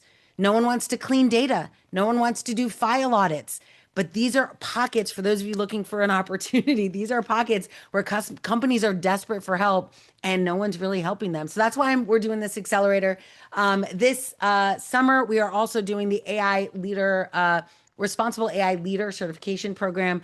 That is specifically for GRC people, if you don't know who they are, governance, risk, and compliance leaders. So I've done a couple of events for this audience. And they're like, okay, what do we do? And I was like, oh. So as soon as an audience tells me they want something, I just go build it. All right. So we're in a world of AI. So I just go build it. So I already had the responsible AI leader, but it wasn't stringent enough for a GRC leader. So I built way more governance. I built a platform called Assured, AssuredTrust.ai for wrangling all your AI systems. So we're teaching that cohort. We'll let you know when it is in case you want to join, but it's for that. It's like general counsels and companies, risk officers, right? They don't have a lot of love being sent their way on how to actually manage the world that they are entering into. And if you're into cyber, like, all of these people need cyber. Cyber help. So that's what I'm interested in, is, right, helping people identify what is their unique skill that they can help people with, and then how do they build a business around it. I think the gig economy is the future. Companies are laying off a bunch of people, but they are also hiring contractors at a much higher rate. So it's not like work is going away. It's just the consumption and use of that work is changing, right? The future of work is changing. So getting laid off, I mean, I've never been laid off. I choose to be fired than laid off personally, but like, I want someone pushing me out the door, not just, so anytime I've left a company, it's never been because I wanted to. It's never been like, I'm ready to go. Like, I'm always pushed out of a company, which I think is awesome. But either way, when I got pushed out of a company, like, I would always think to myself, they still need what I'm saying. They just can't hear it from me because I'm an employee. So I would go back, and today, like, I just signed a deal with Microsoft. The thing I am selling them is the very reason why they let me go. Like, the reason they fired me, right? And I am now coming in as a trusted advisor and delivering that message to them. But they'll hear it from me now because I'm a third party. Literally, that's what they said. We want a third party perspective in this company to help people. It's like being a mom. Right? I could tell my kids all day long, don't do that thing. It's going to hurt you. That's bad. And then their friend texts them, or they see a YouTube video that says that thing is bad. And they're like, hey, mom, I found out this thing is bad. And I'm like, I've been telling you that anyways, fine. No problem. But sometimes you can't hear from it from inside. So I used to tell the Microsoft team that I worked with, I'd be like, you can't see the picture because you're inside the frame. And I would give them that outside frame perspective, but because I was an employee, they didn't trust me. So this future of being a trusted advisor, of coming in fractionally and helping customers, this is the future of work for a lot of us. And so if you're interested in learning more about that, just ping one of us. We'd love to have a conversation and let you know. For the last 15 minutes, we always like to just hop into a call, a chat with each other. I'm going to throw us into breakout rooms. I would encourage you to introduce yourself, number one. Even if you already know each other, it's a great opportunity to practice your introduction. I'm Noelle. I run AI Leadership Institute, and it helps people who want to, maybe they're in career transition, who actually want to learn AI to get a better career or build a better business. That's how I want you to introduce yourself. Your name, what you do, and how you help people, because you'd be surprised. People on the call, that's how Sherry, people get connected with Sherry. This is like, often you'll be in a room and you'll be like, wait, you do that? I need help with that. I see it all the time. I meet some of you and I'm like, oh my gosh, I need what you do. So the best way to do that is to actually share it with people. So I'm going to open up our breakout rooms. They will be set for 10 minutes. It's just enough for everyone to actually say a little bit about who they are. And then also, I'm just going to ask you to maybe answer the question, right? Like what I just shared with you, a little bit maybe about what you're thinking the future of work is for you right now. Like, are you looking to build a business? Are you looking to become an employee? Both are good, both are valid, both are possible. But I think it's good to say it out loud that my mission is to do this thing. This is my challenge. Is if I don't say it out loud, if I don't write it down, I end up taking on all sorts of things. And I'm like, I'm going to be everything to everyone. I'm going to run B2B, and I'm going to build a B2C business, and I'm going to build a training business, and I'm going to build a consulting business. And I can't do all those things. So when I say it out loud, it allows me to kind of distill my energy into a single effort. So I'm very curious for all of you. What is your distilled effort you are going to spend some time on throughout the rest of this year? If you feel like you might not be ready to answer that question, so in which case you can just listen to everybody else. It's only 10 minutes, so it's enough time for everyone to have a couple minutes to share. So wait, I you're hope saying we can't do that? you can, you absolutely can. Oh man. Absolutely. Yes, absolutely. I empower you. I hope you will. I'm going to set these rooms. We'll see what happens. Hopefully I don't have to shuffle too many people around. It takes me just a second to add an additional room and move our Evas / AI note takers around. So just give me a second to do that. We have lots of rooms today. Okay. Eva, I love it. I see all your Evas. There's a lot of Evas in here. Cool. That's awesome. Is one mine? Let me see. All right. I see you all. I see you all. Let's see. All right. I think we're good. I'm going to move a couple people into these other rooms. If I miss them, please just forgive me. All right. So it's just 10 minutes. Enjoy the time together. Get to know each other.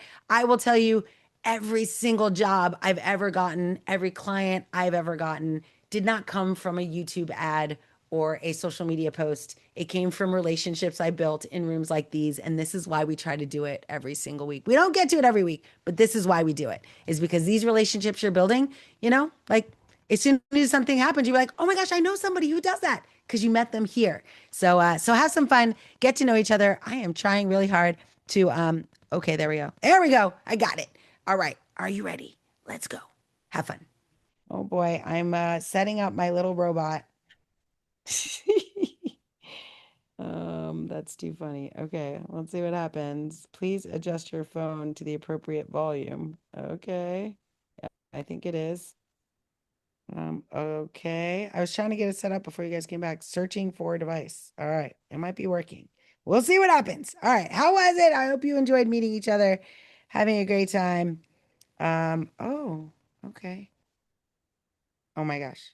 Let me close these. So my audio is coming through my phone, or my audio is coming through my glasses. I don't want that. All right. So we're setting it up, but it's pretty cool so far. It's got like, oh, I thought I was going to drop it. It's got this whole little setup thing going on. So we'll see how it goes. You'll see lots of video. It's going to be my new pastime over the weekend, and reading. I did get a new book that I'm reading, a new fiction book. So we'll see how that goes. But this is so interesting. Okay. Searching for a device. Apparently I'm supposed to press something. Long press. What? I think I just did it. Long press the button. I don't feel like I have a button. Long press the button. Oh no. Oh no. Oh no. One thing I wanted to comment on, Sherry, you were mentioning about smart homes. It is a big old mess. I've been such a fan of smart homes for over a decade. I go to CES every single year. I look at the smart home evolution, and we just, as humans, this is why I'm like, I'm not super worried about like AGI, because we can't get ourselves together. Like someone might build it, but no one will be able to figure out how to use it. But so the smart homes world, right? You buy a device, you buy lights that you can talk to, you buy Alexa devices. They all run on different hardware, which runs on different software, which runs on different connectivity. Everything you buy has a different app. Every app has a different password set. Like, it's just not. I built a whole business called Smart Home Diva. This was years ago, where I would just go and help older people. Like, and I'm when that back then, older was like 55. Now that I'm over 50, I'm like, okay, what I mean is, I don't know what I was thinking, but but they still needed my help. It was so difficult. They could not do it. And so even now I'm like, man, we have so much technology that could help make people live longer, but the burden on the caregiver to set it all up is so high. I still think there's a business opportunity there to just help people set these things up. But the challenge is that now the kids, me as helping my dad, like if I wasn't in technology, I wouldn't know what to buy. I would, even if I wanted to help my dad live better, I wouldn't know what services to get, what tools to buy, what apps were available. Like there's definitely an opportunity here, especially because my dad just hit 80. The first thing he said when he on his 80th birthday, which was on the 19th, just a few days ago, is he was like, I hope y'all are ready for 2048. And I was like, what's 24? He's like, he's planning for his 100th birthday party. He's like, everyone who comes to the house, he's like, I just want you to be here. So you're going to be here. And I'm like, of course, Dad, we're all going to be, absolutely. But it's just interesting. I don't doubt it, right? Because, people who misbehave, they live a long time. And he is like ornery. And his mom lived to almost 100. So anyway, he's on a mission. But like, if he's going to live to 100, oh my goodness, that's 20 more years. Like, I need to figure out a way to make him happy, independent, ensure that he doesn't fall. like there's just so much that technology could help me with, but it is a hard problem to solve. Humans are going to be the bridge between all the tech that's at CES and someone like my dad actually getting to use it in his life. And that bridge is some of you. So I encourage you, find a place, find a way, find something you love about this technology and start helping people with it. And that, I think I mentioned to you, maybe it was in the previous call, but I mentioned to you, I was speaking to a CEO of a $5.6 billion company, and he's making this transition from, hey, we provide technology to you, to we provide the human person who's going to help you use that technology. They still sell the tech, but the way more valuable thing that people are paying for is the human that helps them use it. The advisory services, the consultancy, the friend, the therapist. Like the tech is part of it, but it's not the only thing. And I think in the future, companies that sell technology for sure, an app, software, SaaS products, they're only going to be as successful as the human counterpart that they deliver it with. And I'm just seeing more and more companies trying to figure out how do we transform our business to be more human focused. Sadly, in the interim, they are laying off the very people they could retrain to do this work.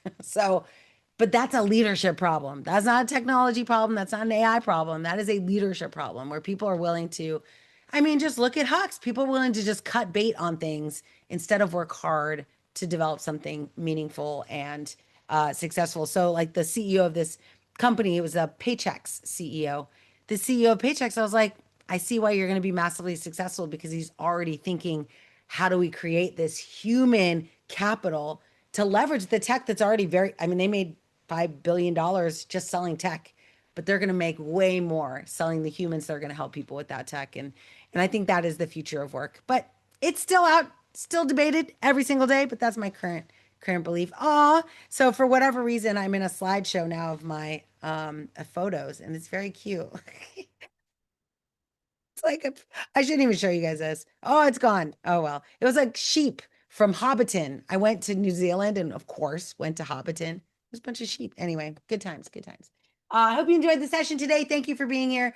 This is my favorite thing to do on a Friday. You don't ever have to stay for the whole thing. Please know, come and go as you please. I'm just grateful when you stay for any moment at all, learning from each other, learning from each other's stories. As you now know, we ask for wins. So document what good things are happening through the lens of AI. Document the good things that are happening just in general in your business, in your career. We'd love to hear about it. This is a safe place where you can come and just talk and share. And the last thing I'll say is, just like you saw last week, Robert Heckel presented. his AI TED Talk that he wanted to build. He then got picked. I don't know if Robert's here right now, but he got picked up to actually deliver that. I can't, Wharton School of something. But he would not have asked if he didn't have the courage that was provided by doing that talk in a room full of people who were like, good job, right? And then we gave him feedback. Like we even said, I would change this, I would modify. Whether he took that feedback or not, we gave him an environment to say something out loud, to test it out with his people, and hopefully a little bit of the courage to actually go and do it live in front of people. So that's what we offer you. If you want to do a thing, if you want to talk about a thing you're building, if you want to test out a presentation, you are welcome to do that. Just let us know. Let myself, Sherilyn, Sky, Padmini, any of the leadership team know. We would be happy to give you, you get 20 minutes. So it's not like an hour workshop, but you get 20 minutes to test out any of those messaging, talk about a tool you built, talk about a product you're going to bring to market. We are here for it. We'd love to celebrate you, also give you just a safe space to talk about your ideas. So if you want to have the floor for 20 minutes, you are welcome to. This week we didn't, so I talked the whole time, which, you know, is fun, but I'd prefer it. We did a little Q&A, but I'd prefer it if, you know, if I talk as much as you all talk throughout the course of our years. So yeah, let us know if you have anything you want to share. We'd be happy to have you. And best thing to do is just to message us and we'll make sure that you have it, that you get access. And, you know, it's the same thing. I just give you the floor. So it's not scary. We'll be nice to you, we promise. But it will also give you really good advice. So thank you all for being here. You are free to depart. I'm going to just take a few questions. Nasli, you are up. So thank you all for being here. Have a great long holiday weekend. Thank you. All right, Nasli, then Maria. Hi, I just wanted to ask about the June 12th the Yes, speakers yes, I didn't know. Oh, do I email you or do I message you about it? yes. Do you About want it? to, do you want to say something? Do you want to speak? Do you want to take a slot? What do you want to do? Yes, you remember we discussed Yes, I just didn't know if you were still, you know, things changed. So yeah, no, I have the yeah. spot available. Yes, I saved the spot. So you were, Yay. Okay. so yeah, just message me so that, because I created just a placeholder in the schedule. So I'd like to know what you want to talk about. You have 20 minutes, 25 minutes.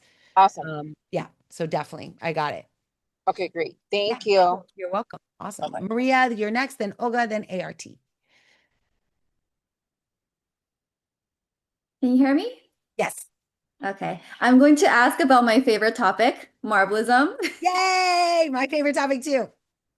First off, thank you so much for hosting the onboarding session. Yes, you're welcome. Thank you for giving us the idea. It was great. It's just good to see the perspective of like, getting it functional versus getting it perfect, which is Perfect. what Yes. I mean, you can't even get it perfect anyway.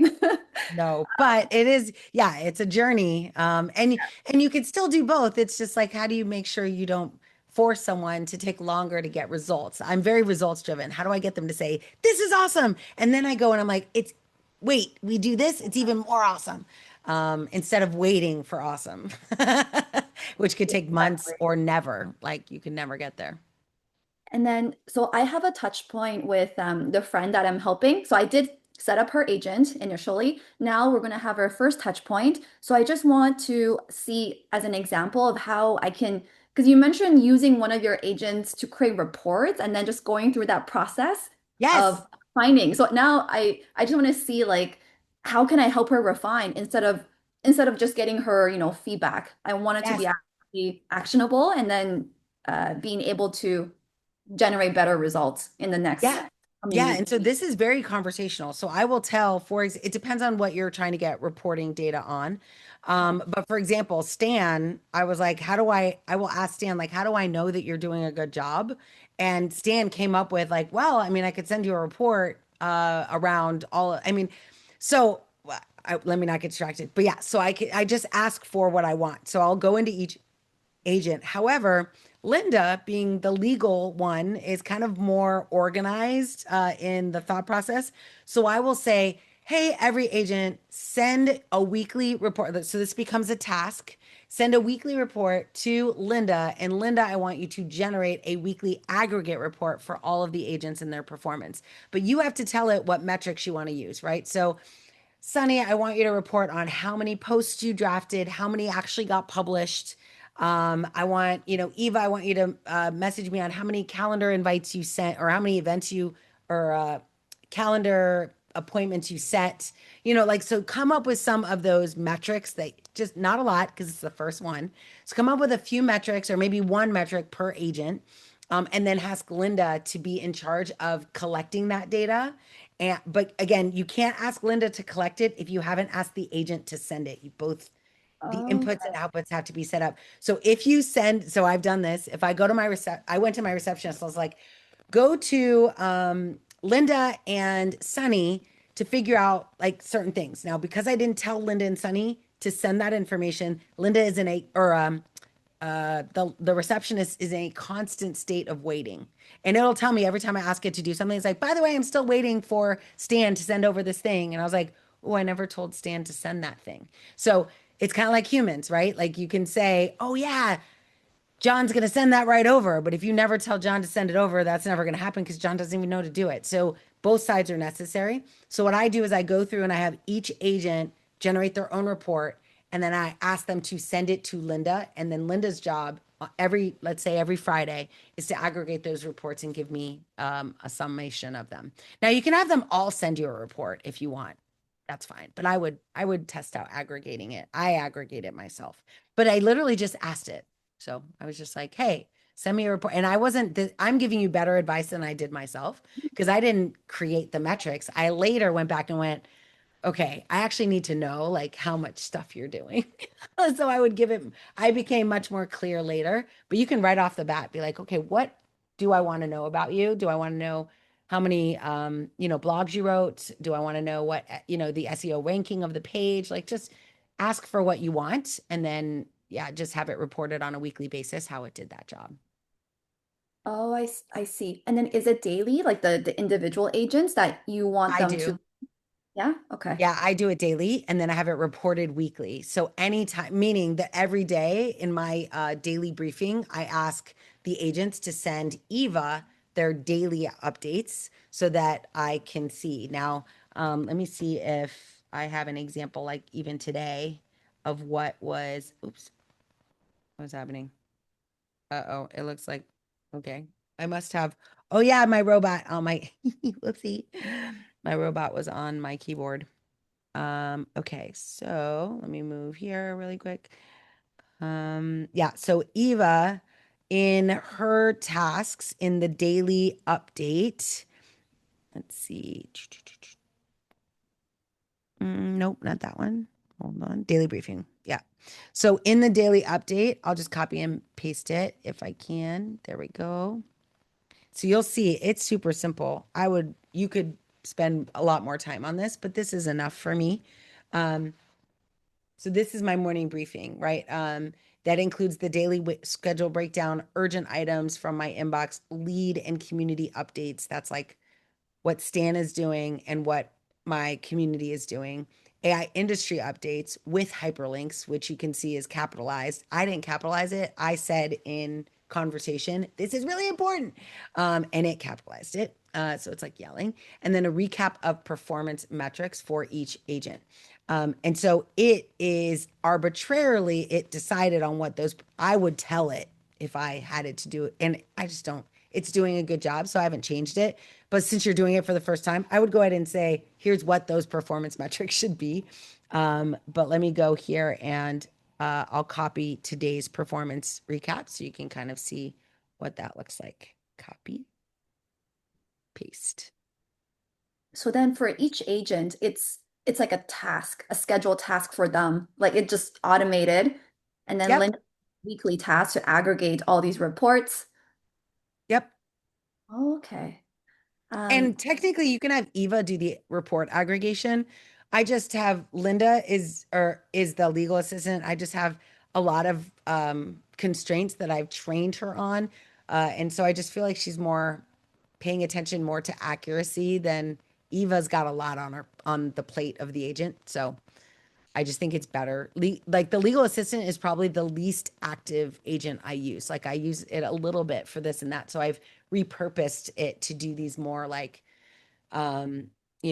structured data type requests because she has, it has more bandwidth to do that where if I ask Eva to do it, I just feel like I'm spreading, right? The context window gets very, very big because I'm like, I want you to know all the agents and I want you to know my inbox and I want you to know my calendar. Like, I just feel like just knowing how models work, like the broader that is, the less it gets good at all of them. So Linda doesn't have much to do. So I just delegated it to Linda. Yeah. So you could see here, like, oh, did I hit enter? Yeah. So you could see like, these are the metrics and this works for me, but I didn't tell it, it told me, but you could definitely tell it as a mechanism. So like inbound leads, most responses. So 14 inbound inquiries. That's a lot. Rachel's my receptionist. So that means 14 people called my phone number. This is the aggregate report from Linda. No, this is the report from Eva on my daily. Oh, okay. Yeah, so this is on a daily basis. I get this from so these two are connected. So the first thing where I say 1, 2, 3, 4, 5, number 5, recap performance metrics. This is the answer from today for number 5. And so I get this every single day. It's a different set of metrics. Right. So today, Penny drafted 2 blog posts on Applied AI Lab. Sunny, engagement's up 12%. Campaigns for the New Delhi AI Pact is live. So basically, because I tell Sunny to activate campaigns based on the most engaged topic Eva finds in the, if you look at number 4, AI industry news. So I say, hey, Sunny, look at the most engagement on the industry news that we got and build a campaign on it. I'm not going in and reading the news. I'm just like, whatever's cool, whatever people are talking about right now, build some content on it and automatically publish that. And that's not me selling anything. It's just content that I'm regurgitating. Now, again, it doesn't publish it until I publish it, but it drafts it for me so I can just go in and publish. I think somebody asked me yesterday about in the onboarding about like triggering LinkedIn's anti-robot laws. And the reason I think is that I don't ever let these systems auto-publish for me. I think that's a big distinction, right? I don't go like every, 3 times a day, auto-publishing content that I haven't looked at. Yeah. So everything I do, I publish, but I sit for an hour and I just pre-schedule 30 days of content or maybe 2 hours. Sometimes I get carried away. But I publish everything. So I hit the publish button on all of them. It's not like I'm just every day. Yeah. No, sometimes I'll like, for example, today, I'm not sharing, but today, like I had Sunny build the campaign and I dragged it off Monday, Tuesday, Wednesday. So today I put that campaign on 3 days. But like today I also published another thing that I wrote today that I published. So yeah, I just don't have it running on a routine schedule that in another AI, which the AI robot laws of LinkedIn, it's an AI monitoring your account going, this looks like an AI doing it. So you don't want to look like an AI, like just publish it yourself. Hit the publish button. Yeah. And then for the weekly report from Linda, would you be able to share an example? Like, and then also what do you do with that information? Like, I just give it to the client as information for them. So it's just value added for them. I use the data you're seeing here. I look at it every single day. So this is what I use, like practically. The report is part of I think I went through this in one of our classes, but like I have a communication strategy that I commit to for my clients. And you should too. Like, how often am I going to talk to you? What are you going to get in writing versus what are you going to get in phone calls? So I have a communication strategy that I commit to. And one of the things added value that I committed to was sending them a weekly report. So I just had Linda draft the weekly report. But it literally it looks very similar to this. Yeah, it's not special, but it's just like a weekly aggregate of all of the daily reports. Got it. Okay. And I would also just clarify. So in my weekly touch base, it's really just based on the client's feedback on how the agents are performing, right? Those are the more actionable steps, not from these daily, weekly reports. It's more based on. No, if any, I mean, the report allows you to say, oh, look, engagement's up 12%. Oh, it looks like you got 52 new new subscribers on your newsletter. Like, but usually I'm doing that with them. Like I'll be like, hey, let's go check out LinkedIn. Oh, so somewhere you should be capturing, like before you even start, what are their current follower accounts and connection accounts on all of their, social media, so that as they're doing this, you're like, oh, look, you're up. You want to know what their total, like what's their average impressions on content per week. It's easy for most because they'll be like, none. So any impressions are better because they are now being intentional. But those baselines are what I'm like, I didn't ask for those baselines, but those baselines were established when I built this. But I want to know, like my first meeting with them, I asked them, this is like onboarding, next meeting, I'm asking them, okay, let's look at the status of everything you're at now, because from now on, everything's going to get better. So let's just take a snapshot of these metrics. And I even built a tool in Lovable to capture this information, which you could do too, just so that I'm not like writing it in an Excel spreadsheet. Like I just built a tool, we capture it. But the benefit of that tool is that now I can build dashboards and visualizations very, very simply. Yeah. Can we remix that tool, like that I'm tracking tool? sure. Sure. Is- Well, I mean, yeah, if you want to, but it's very simple to build. You could build your own. I mean, it's like a prompt away, but you absolutely could remix it if you want to. I just don't know. I'm grabbing it right now so you can go and look at it. I'm like, I'm I not don't sure I'm proud enough or just see what it looks like. I think it's because I'm not yeah. at that stage, so I don't even know. It makes sense. You want to automate things, right? So Yeah. that you're tracking Excel, but just to know Yeah. that that's a stage that will future, that will be in our 100%. future to Yes. see the So end goal. this is what it, I think I'm in. Yeah, this is what it looks like. Right. So I have these clients.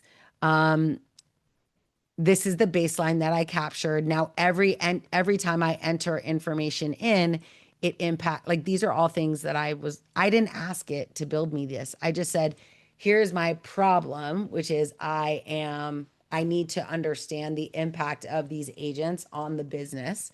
And it generated a bunch of stuff for me, which is nice. And it looks cool and it's increased value for my client. We walk through it, but like I said, I don't know that I think I would make this maybe more simple. But this is the report that generates those metrics, right? So I'm asking for how many emails, right? This is all data that you get from Marbleism, right? If you're looking at Marbleism, you can see like how many emails were drafted, how many emails were processed, how many blog posts were written, my social media manager. I love this. So now you can actually, if you're inside a company, you could be like, oh my gosh, Sunny's doing such a great job. If you say share with the team, it creates like a little social media thing that you could be like, my AI agent is doing. I think it's hilarious. I think you should do this for your humans. Definitely. If you're not doing this for your humans, do not do it for your AI first. But I like the idea. So anyway, so now I could say like 35. So I take this data from Marbleism and I throw it into Lovable. So emails processed, drafted, calendar events. That's just for the executive. Then social media, right? How many posts were drafted? How many were scheduled? How many were published? So this is what I'm doing manually with them, asking, what did you do? Which is valuable. It's coaching time. The blog, right? The sales, how many leads were generated. This is because my whole goal is for them to realize they didn't just buy a SaaS product, like it's doing things. And so let's capture that and put it in. Could I build an API that goes and grabs that? Probably, but that's not the point. Remember, the new version of this work is like I'm guiding the client to understand what's happening on their behalf. And then once I save these numbers, it then recalculates and generates them in the performance tracker. But let's go see. Yeah, like this is the only I've had 2 conversations with this agent. As a matter of fact, maybe, let's see. Maybe I could just share with you the prompt. Okay, it's a little bit long. And I'll tell you, I think there's a copy button. I hope there is way down here. I will tell you one of the ways that I built this is that I listened to a sales manager talking to his team, and he rattled off all these things that he looks for prior to selling. And I was like, oh, so all of this, like the platforms and the metrics and like all this came from a conversation I was in. All right, let's see if I can just copy this. But yeah, then I'll paste it in. I might have to put it in a school post, but show more. Oh my gosh. Oh yeah, copy. There we go. This is likely going to be too big to put in the chat, but I'm gonna try. Oh yeah. Yeah, it's about 3 times too big. So, but let's see here. I think I can put it in a document file. No, I was hoping there was like a document somewhere. Oh well, there isn't. So I will throw it right now into like a school post so you can see it if that would be helpful. Yeah, it is. I would have thought Marbleism might have a dashboard itself because it has all the data. It's embedded. So like 100%. Their dashboard is super simple. Remember, they're solving this problem like in the simplest possible way because technically the only reason why I care about a dashboard is because I know data is important.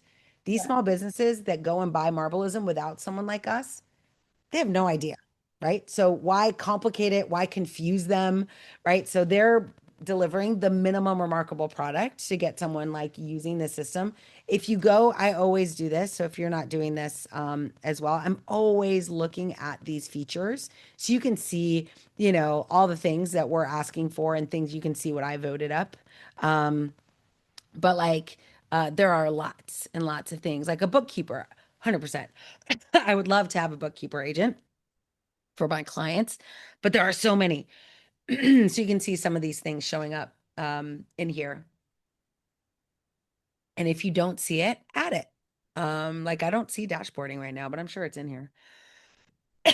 Sorry. But that's what I do. I kind of mine, you know, this like dash. There we go. Open dashboard. Reporting dashboard. Right? Somebody put it in there. Oh, Oh, 7 upvotes. I'll Look at I'll vote that one up. Yeah, I just upvoted it, right? So that's what I would do is just keep an eye on the features and then the more you vote and you'll notice for the features that actually got implemented, right? So complete. Like some of them don't like this one had 4 upvotes. So it's not you know, it's not only if you get 400 upvotes do they implement it. They look at anything that gets upvoted on a specific day and then they evaluate it. So, yeah, some of them obviously have a lot of upvotes, but some of them not hardly any. So yeah, so it's worthwhile being engaged with the product team and letting them know what you want. Okay. And then just the last part is on these subsequent weeks. So after the onboarding, what would be some of the more, what would be those areas that you would refine with them as like distinct deliverables, just so Yeah. that you understand what is within the scope and what we should charge extra for. Yeah, so basically the scope is the agent. So every week I just walk through each agent with them. I have them show me what they're doing and how they're using it. I also follow them on social media. So I usually will have feedback like, hey, and one of the things I'll do is like look at Sunny. I'll ask them to go in and look at their posts and then I will scroll across, right? And I'll look to see, do all of their images look exactly the same? Do they all look AI generated? You know, like I want to see diversity. Like that is part of their job is like, it's going to happen better and faster, but it needs your input. You can't just be like, build me a generative image of blah, blah, blah, or go if they went to ChatGPT and copied it in. So like all of these are AI created in the sense that Sunny, I did not pass an image to Sunny and be like, build this. I asked it to go to my brain and use information that's there. I actually recently asked it not to use the brain, but like these are all images, but changed images, right? So that is a real image. I can't tell if it changed it in any way. I don't think it did. But that image came from my brain, right? The brain part of the platform. This image, oh yeah, no, that I don't think this one was changed either. So it just took images from my brain, but sometimes it has quite a bit of creativity in using it. Oh yeah, this one I accidentally double published the same thing twice. So this is where like it protected me, right? Where I had this text, 1.3 billion. I had just texted that, like, or I just posted that to Instagram. And I then I saw it and I went to post it again and it was like, no, you already posted that. So it's trying to keep me from looking like a robot. But yeah, so these are the types of things that I do is I just walk through every single one. How is it working? If they built a LinkedIn newsletter, for example, I'll take them to LinkedIn. Did they get new subscribers? I'm using this every single week. Like, well, every week for the first month. So I meet with them 4 times in the first month. And then I like, and I do create checklists based on what they say, but it's very hyper personalized. Every client has a different checklist because some of them are going to be good at social, some of them are going to be good at sales, like managing Stan. So it's very hyper personalized. But with AI, I can be hyper personalized. That's the game, really. And then, yeah, and then when I move to monthly cadence, I send them the weekly report, so they still get the information, but I only meet with them once a month to actually go through the same idea. And I should hopefully be seeing much bigger. Usually after 4 weeks together, like I can tell their cadence, I can tell what they're working on, I can tell if they're going to be posting every day. And so then after that month, I can set them up with a specific checklist of things that they can do. I don't know if Sky's on the call, but we do have a checklist. I can see if I can anonymize a checklist for one of our clients to give you an example of what that looks like. Yeah, that's helpful. And I think one of my takeaways from the onboarding call was the hyper personalization. It's not necessary. Yeah, exactly. Especially in guidelines, like going in and like just, narrowly focusing on how do we make this perfect, like get it to a point where it's functional and then refine it over time. So, for example, you want to use the behavior, like if the posts are not being generated in the voice of your customer, then go spend some more time here. If they are, then leave it alone. If your client says, hey, it doesn't really sound like me, I have to do a lot of editing, then go in and spend more time here. But and this is a Jeff Bezos thing, right? Like, let your customer decide how much time you spend on different features that you're offering them. Do not do that proactively thinking you're adding value because they might not care at all about the time you're spending doing that work. Yeah, no, that's a good point. I built up the brain to the extent where it's probably overkill. So Yeah. let me just take a step back and just wait for their feedback. Do the lean version first. Exactly. Yeah, Okay. just wait for their feedback, let them ask for it. And you might want to, for fun or out of just your own perfectionist type stuff, you might want to go and but don't make that part of the workflow that keeps the client from seeing value, right? Like you can always go back and make it better. I always go back and update websites and fonts and design, but I don't make that part of the journey to get the customer their results. They are completely separate efforts. And so they're happy when I do that. And they're like, wow, that's added value. But it's also a signal of what you could charge a premium price for. Okay. Well, thank you. Yeah, you're welcome, Maria. Thank you. I love it. Yes, I use it every day.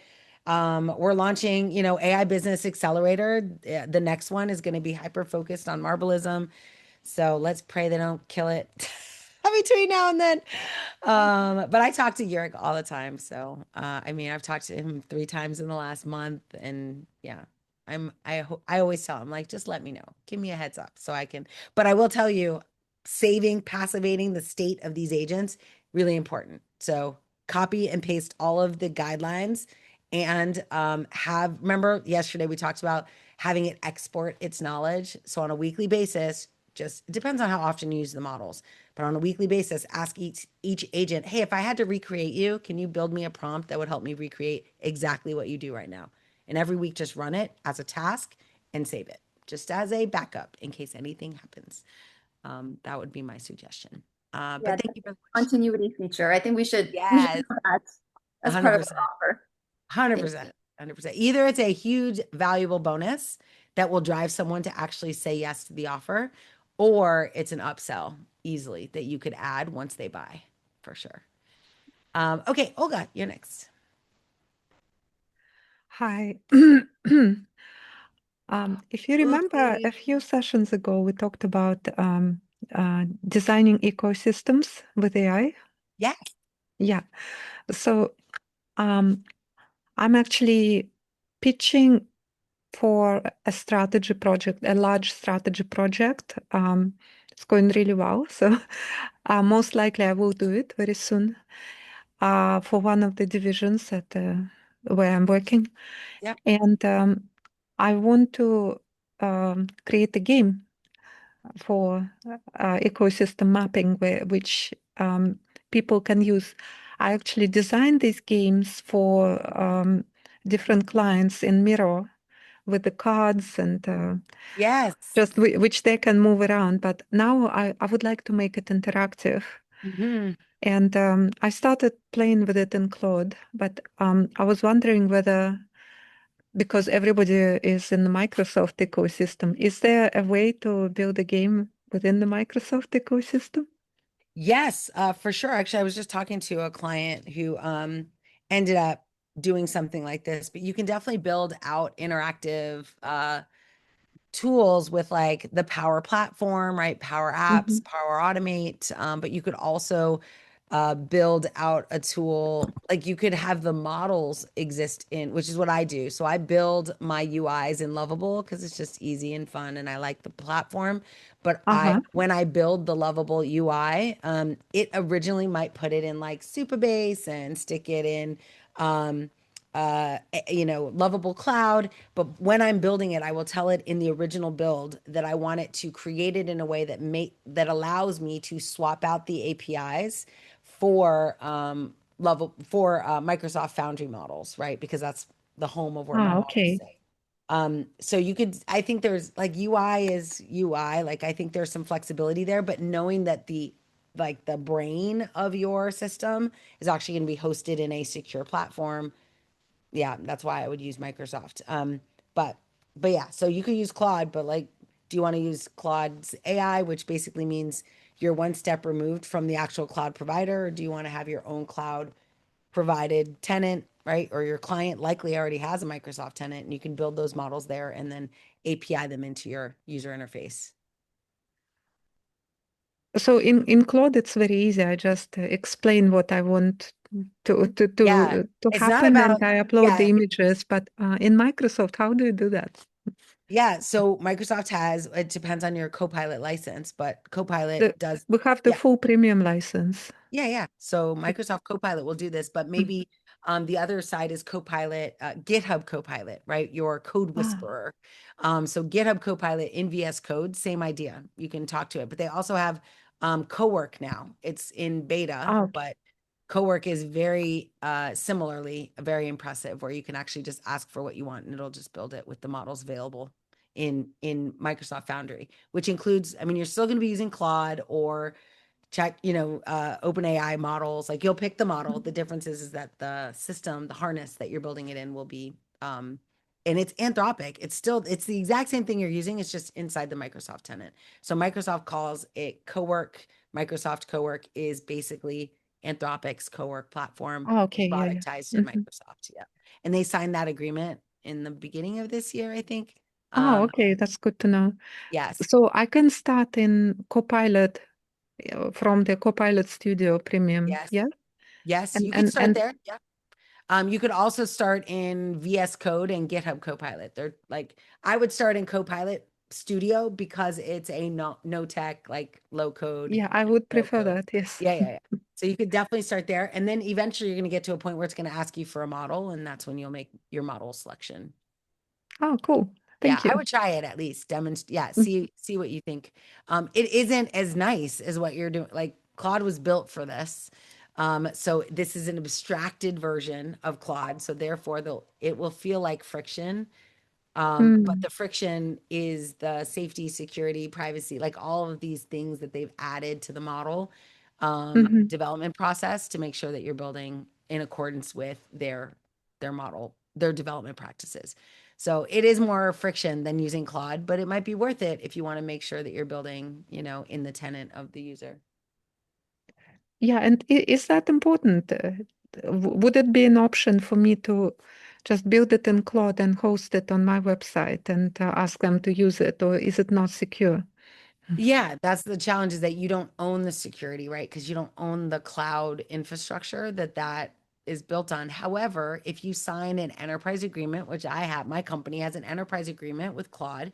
So if you create enough of so basically what you want to make sure is that if something was to go wrong, or if the model was to hallucinate something that impacted your client and your client came to sue you, you could go to Claude and be like, this is your fault. You're responsible for this. I'm not responsible for this. And so if you use like free Claude, obviously that's not good. But even if you pay for it, those indemnification policies are Mhm. very different at each level. So that's why I buy at the highest level with the highest costs, because I want to make sure that if something goes wrong, they're going to hold that bag, not me as a Ah, okay. company. Yeah. So, Mhm. but that's what Microsoft does, right? So Microsoft, when you use the Microsoft tenant, like Microsoft is now responsible for the stated things that it's responsible for, which includes model security, model privacy, and those types of things. Yeah. Okay. Yeah. Yeah. Thank you. Yes. Yes. Yeah. So, but at this stage, I would build on both and just see what you think. Yeah, that's what I want to do. Yeah, Yeah, because because if you get signed by this client, I would just increase your relationship with Claude, like with Anthropic, right? I would just buy an enterprise license with Anthropic. yes, at the moment I use the $20 a Yeah, month, yeah. but then I top it up all the time. Yeah, exactly. So you're already like paying anyway. So Yeah, yeah, yeah. I would consider the enterprise license for sure. But But I not think until you're getting ideally, paid. sorry. Not until you're getting, not until you're getting paid to do it. Like I wouldn't do it prematurely because you can do Yeah, enough. But also this is a tool you're using. It's not like you're giving this software to them, right? Like no. they're just using it while you're going through these processes that you take them through. So Mm-hmm. there's less of a requirement, but still, if it does something, you want to make sure that you are not liable for any mistakes Claude makes. And that's what you get when you pay higher dollar amounts. Yeah, and I could just do it for the duration of those 100%. workshops and then downgrade it. 100%. But really, I want to productionalize it. I want to make Yeah, it into my exactly. product because I already created as a digital product, as a printed product for other clients. So Yep. it is the product I developed over the years. Yep. So I would consider that just an operational cost of doing business is in, Mm-hmm. having the highest level of security and enterprise business relationship with the product team. Okay. Yeah. Hey, thank you. Yeah, you're welcome. I'm excited. I can't wait to see it. Yes. Maybe you'll present it to us when you get it done, or Oh, at I would least love to. When it's ready, I will definitely. Yeah. yes. Okay, Mhm. awesome. I'll look forward to that. ART, last one, and then my pizza just The arrived. last one, Y'all know yes, it's I'm going to Pizza keep it. Friday, y'all. Some of you know we do pizza every night. Del Vecchio's Pizza. Anyway, go ahead, ART. So I want to first thank you. It's been an amazing few weeks. I can't believe that I would create lead magnets and landing pages and I just have to share with you one thing which I think would be a benefit to everyone. When you first time mentioned that you have to talk to 5 people about your offer or a discovery call, I was like, that is not happening. How do I go? And I have to share with you, I have now spoken to 20 people. Yes, that's what I'm talking about. And I have to share with you that the magic of passion, when you actually believe in an idea and put it out in the universe, and I did that with one post, Noel, you remember that. And people just want to contribute. People just want to be part of your journey. I was not trying to sell them anything. I identified a problem. I wanted to confirm the problem as a real pain. And I asked people for feedback and time. And I had about 40 people reaching out and scheduling time. I couldn't get through everyone, but I spoke to Yes, that's 20 what of them. that's amazing. That's So amazing. it's a huge acknowledgement to you, Noel, and your experience because sometimes you're like, what is she talking about? I'm not going to go talk to her. And now I'm like, oh my God, she was right. She's always right.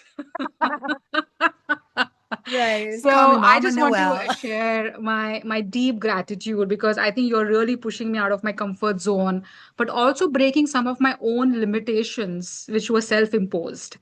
The universe is out there, and I strongly believe in your philosophy of this mindset of abundance. There is abundance of wealth, of opportunity, of value that you can create. So thank you Yes. so much. So much. That's amazing. And I will just let you know, like, I am exactly where you are, only a little further along. So I had a conversation with someone who challenged me on my pricing, like Yeah. significantly challenged. And this person is selling things like much more expensive.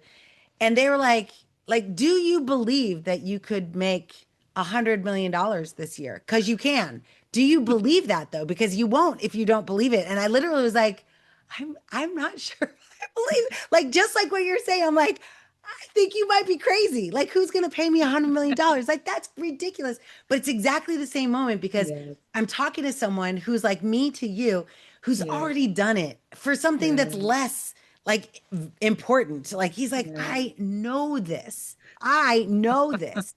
but it's a mindset thing. It's like, unless I'm willing to accept that that's a possible reality for me, True, there's no way I'll get there. And that's the first true. step. And that's what those calls do, right? Is they just get you to be like, oh my gosh, people want to talk to me about this. And then the day you have so many calls, you can't talk to everybody, and you're like, this is happening. It's so cool.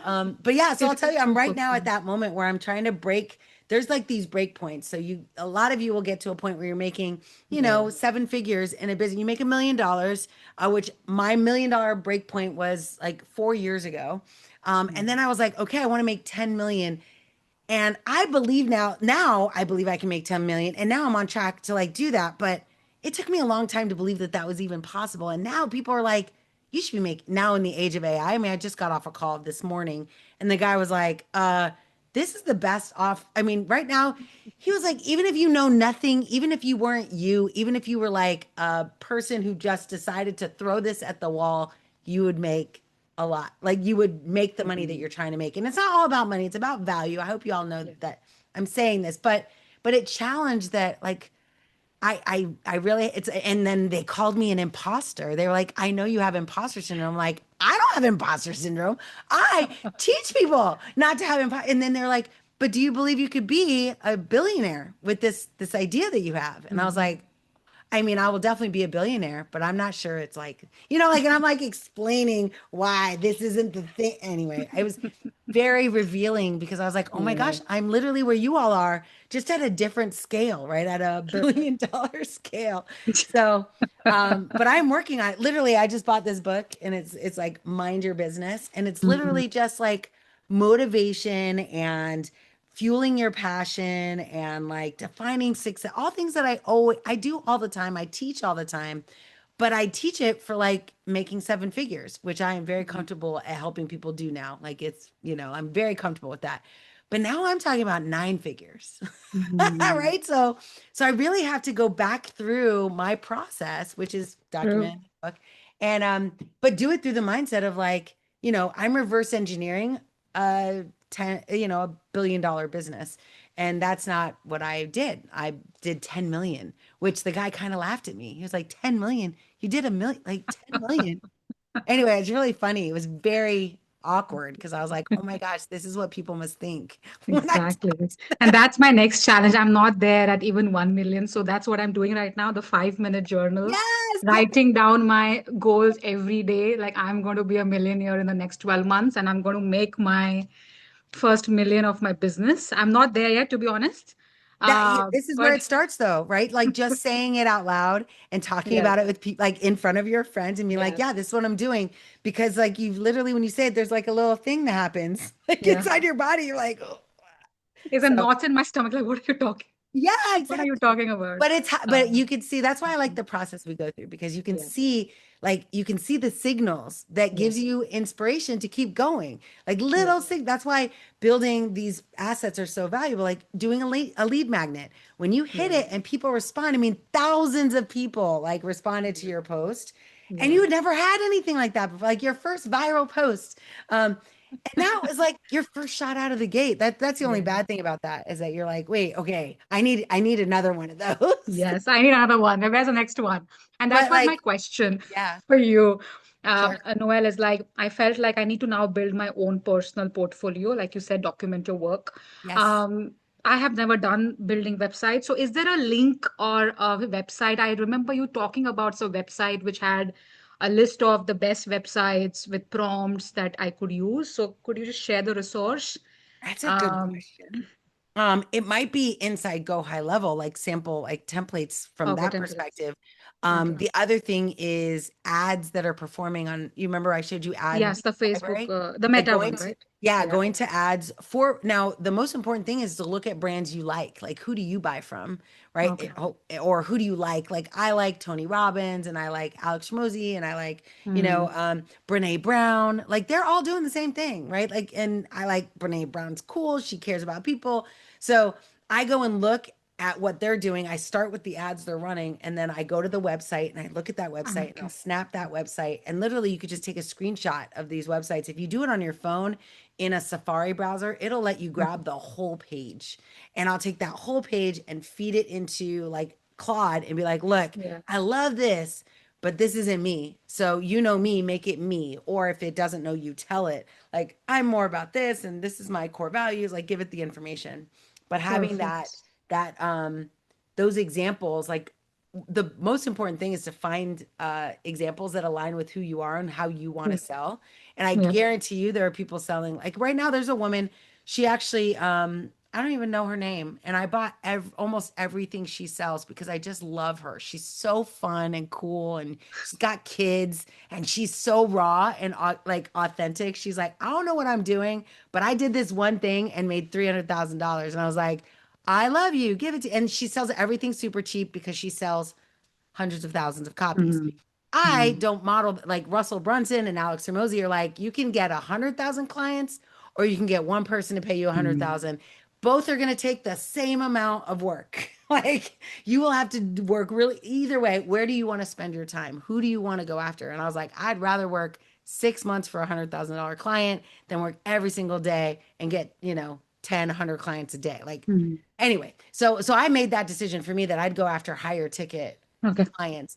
But I buy everything from her because it's like, and she's one of those people that stacks like Kim Loves, stacks the funnel, right? Where it's like 20, I think the first thing was $7, $7, $20, $45. I'm like, cha-ching, cha-ching, cha-ching. And at the end, I'm like, $417. Like, what did I just buy? But I love her. And I just want to let you know, this is the kind of people you will attract who will just buy this, especially if it's affordable and it's useful to them. They'll just buy it because they love you, right? I started talking about Thousand True Fans and got distracted earlier, but yeah, like you just are gonna find as you do this work that people are gonna love the work you're doing and they're Yeah. gonna become champions of you. Like so many people here are champions for me. They introduce me to people, they have people call Mhm. me. I have a podcast from, people are like, oh, you should get you. They go to someone and say, Noelle should be on your podcast. And then that person contacts me. So like, there's a lot to the journey that we're on. Yep. But yeah, I think it's really helpful to have a community like, us doing this. You just Yes. inspired me. I'm like, all right, 10 million. I got this. Got this. $1 billion. Like, yeah, some of you have seen my sweatshirt. That's Yes, I bought that millionaire. too, and I was running with it, and people are like, "What is that? You want to be a billionaire?" It is because people don't talk about money, right? And they're like, you're outwardly saying you're going to be a billionaire. Yeah. Like, what is this? What does that mean? What are you doing?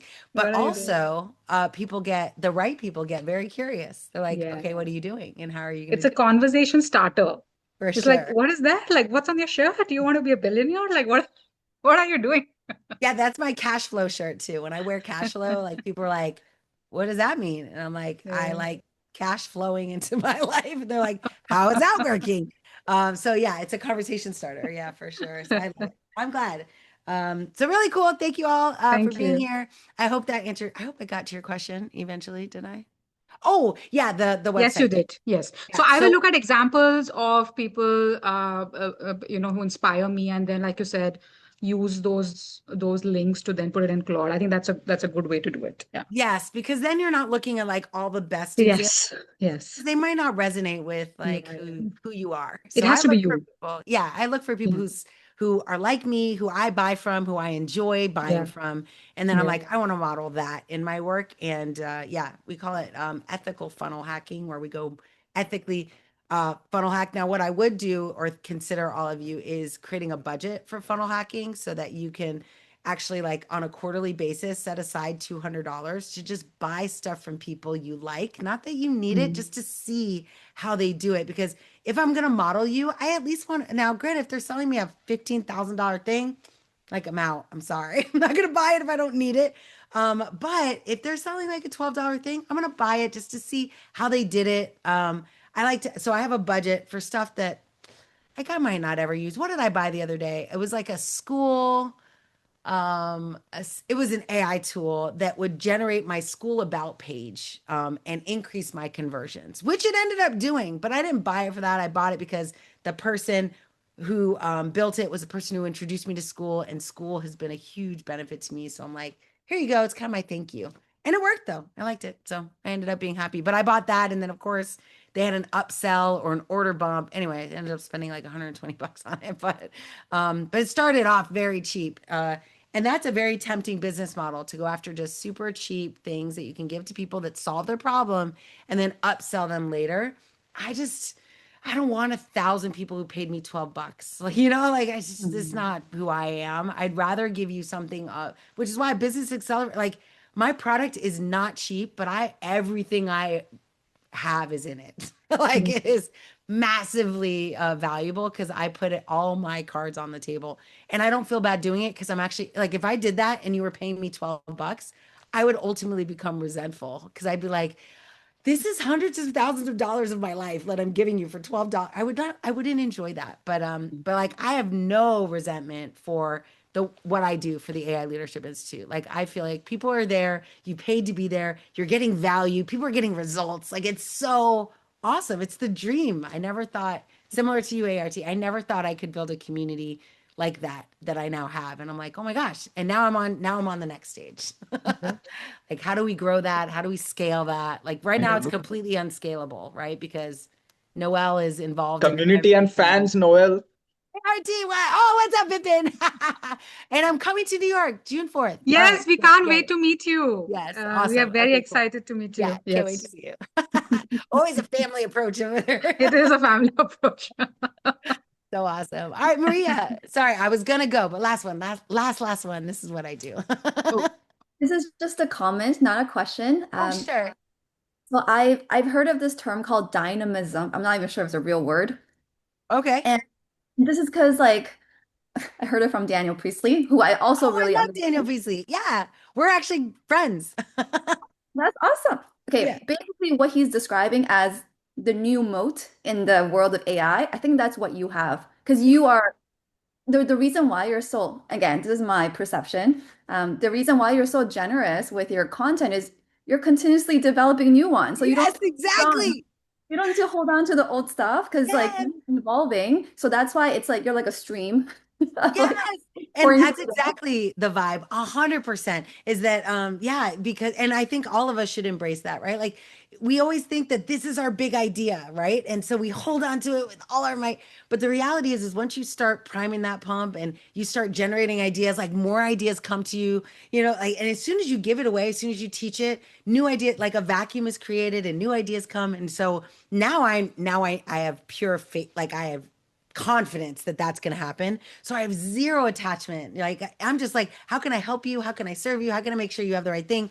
And then obviously there's people in my ecosystem, my mentors who are like, okay, you need to like lock this down and charge people a lot more. But I still have the same philosophy. I'm like, I nourish the world and the world nourishes me, and it's not linear, right? It's not one to one. It's like just give and give and give, and it all works out. And now I'm, a decade into that philosophy, and it has served me so well, and it becomes a great example to people. But yeah, I totally agree with that. That like, it is about energy. It's about showing your true selves. It's about being authentic. I mean, some of you, like today, I'm kind of sort of dressed up because I went to see these kids, but y'all have seen me in all sorts of states, and I just show up, makeup sometimes, no makeup sometimes, hair in a bun, like. But it's what's in my brain that I'm sharing with you that is so valuable, and most of us are very scared to share what's in our brain. So, but that's the benefit of community, right? You bring people in that know you, and you are selective. Most people think at the beginning, I'm just gonna take anyone because I just want anyone who will buy. But as you get confidence that what you're doing is working, you'll become very selective because you only want people that I'll tell you, I did this in the Design Your Life session. Like I visualize my dream clients, like you all. I visualize us at a banquet where I'm giving you all awards for achieving your biggest dreams. And I'm visualizing who those are. And like before I knew all of you, like I was visualizing, women of color and, men, men of color, like diversity, like all people.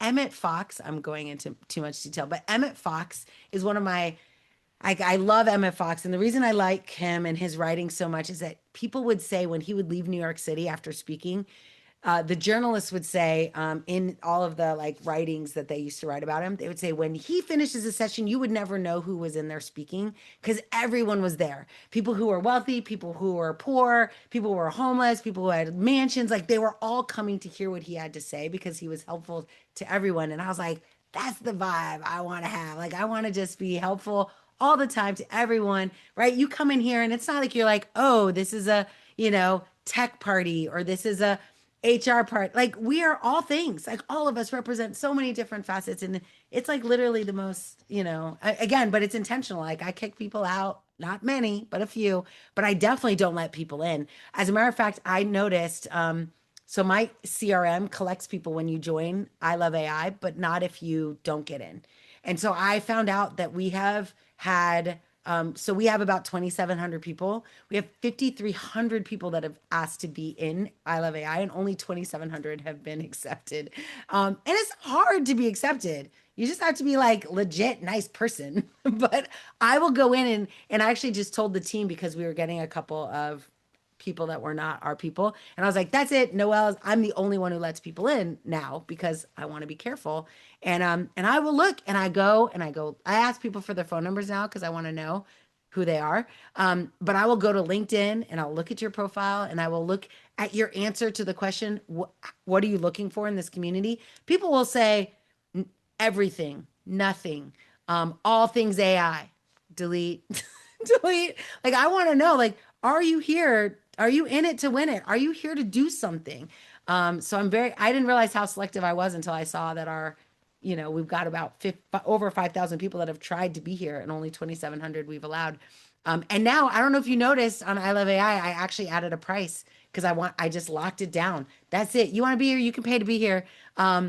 The only bad thing about adding a price is that I don't get to review them now. So they have to actually pay to play, but then I'm not saying that to anybody else, but anyone could join now because if you pay, you get in. I'd have to kick you out.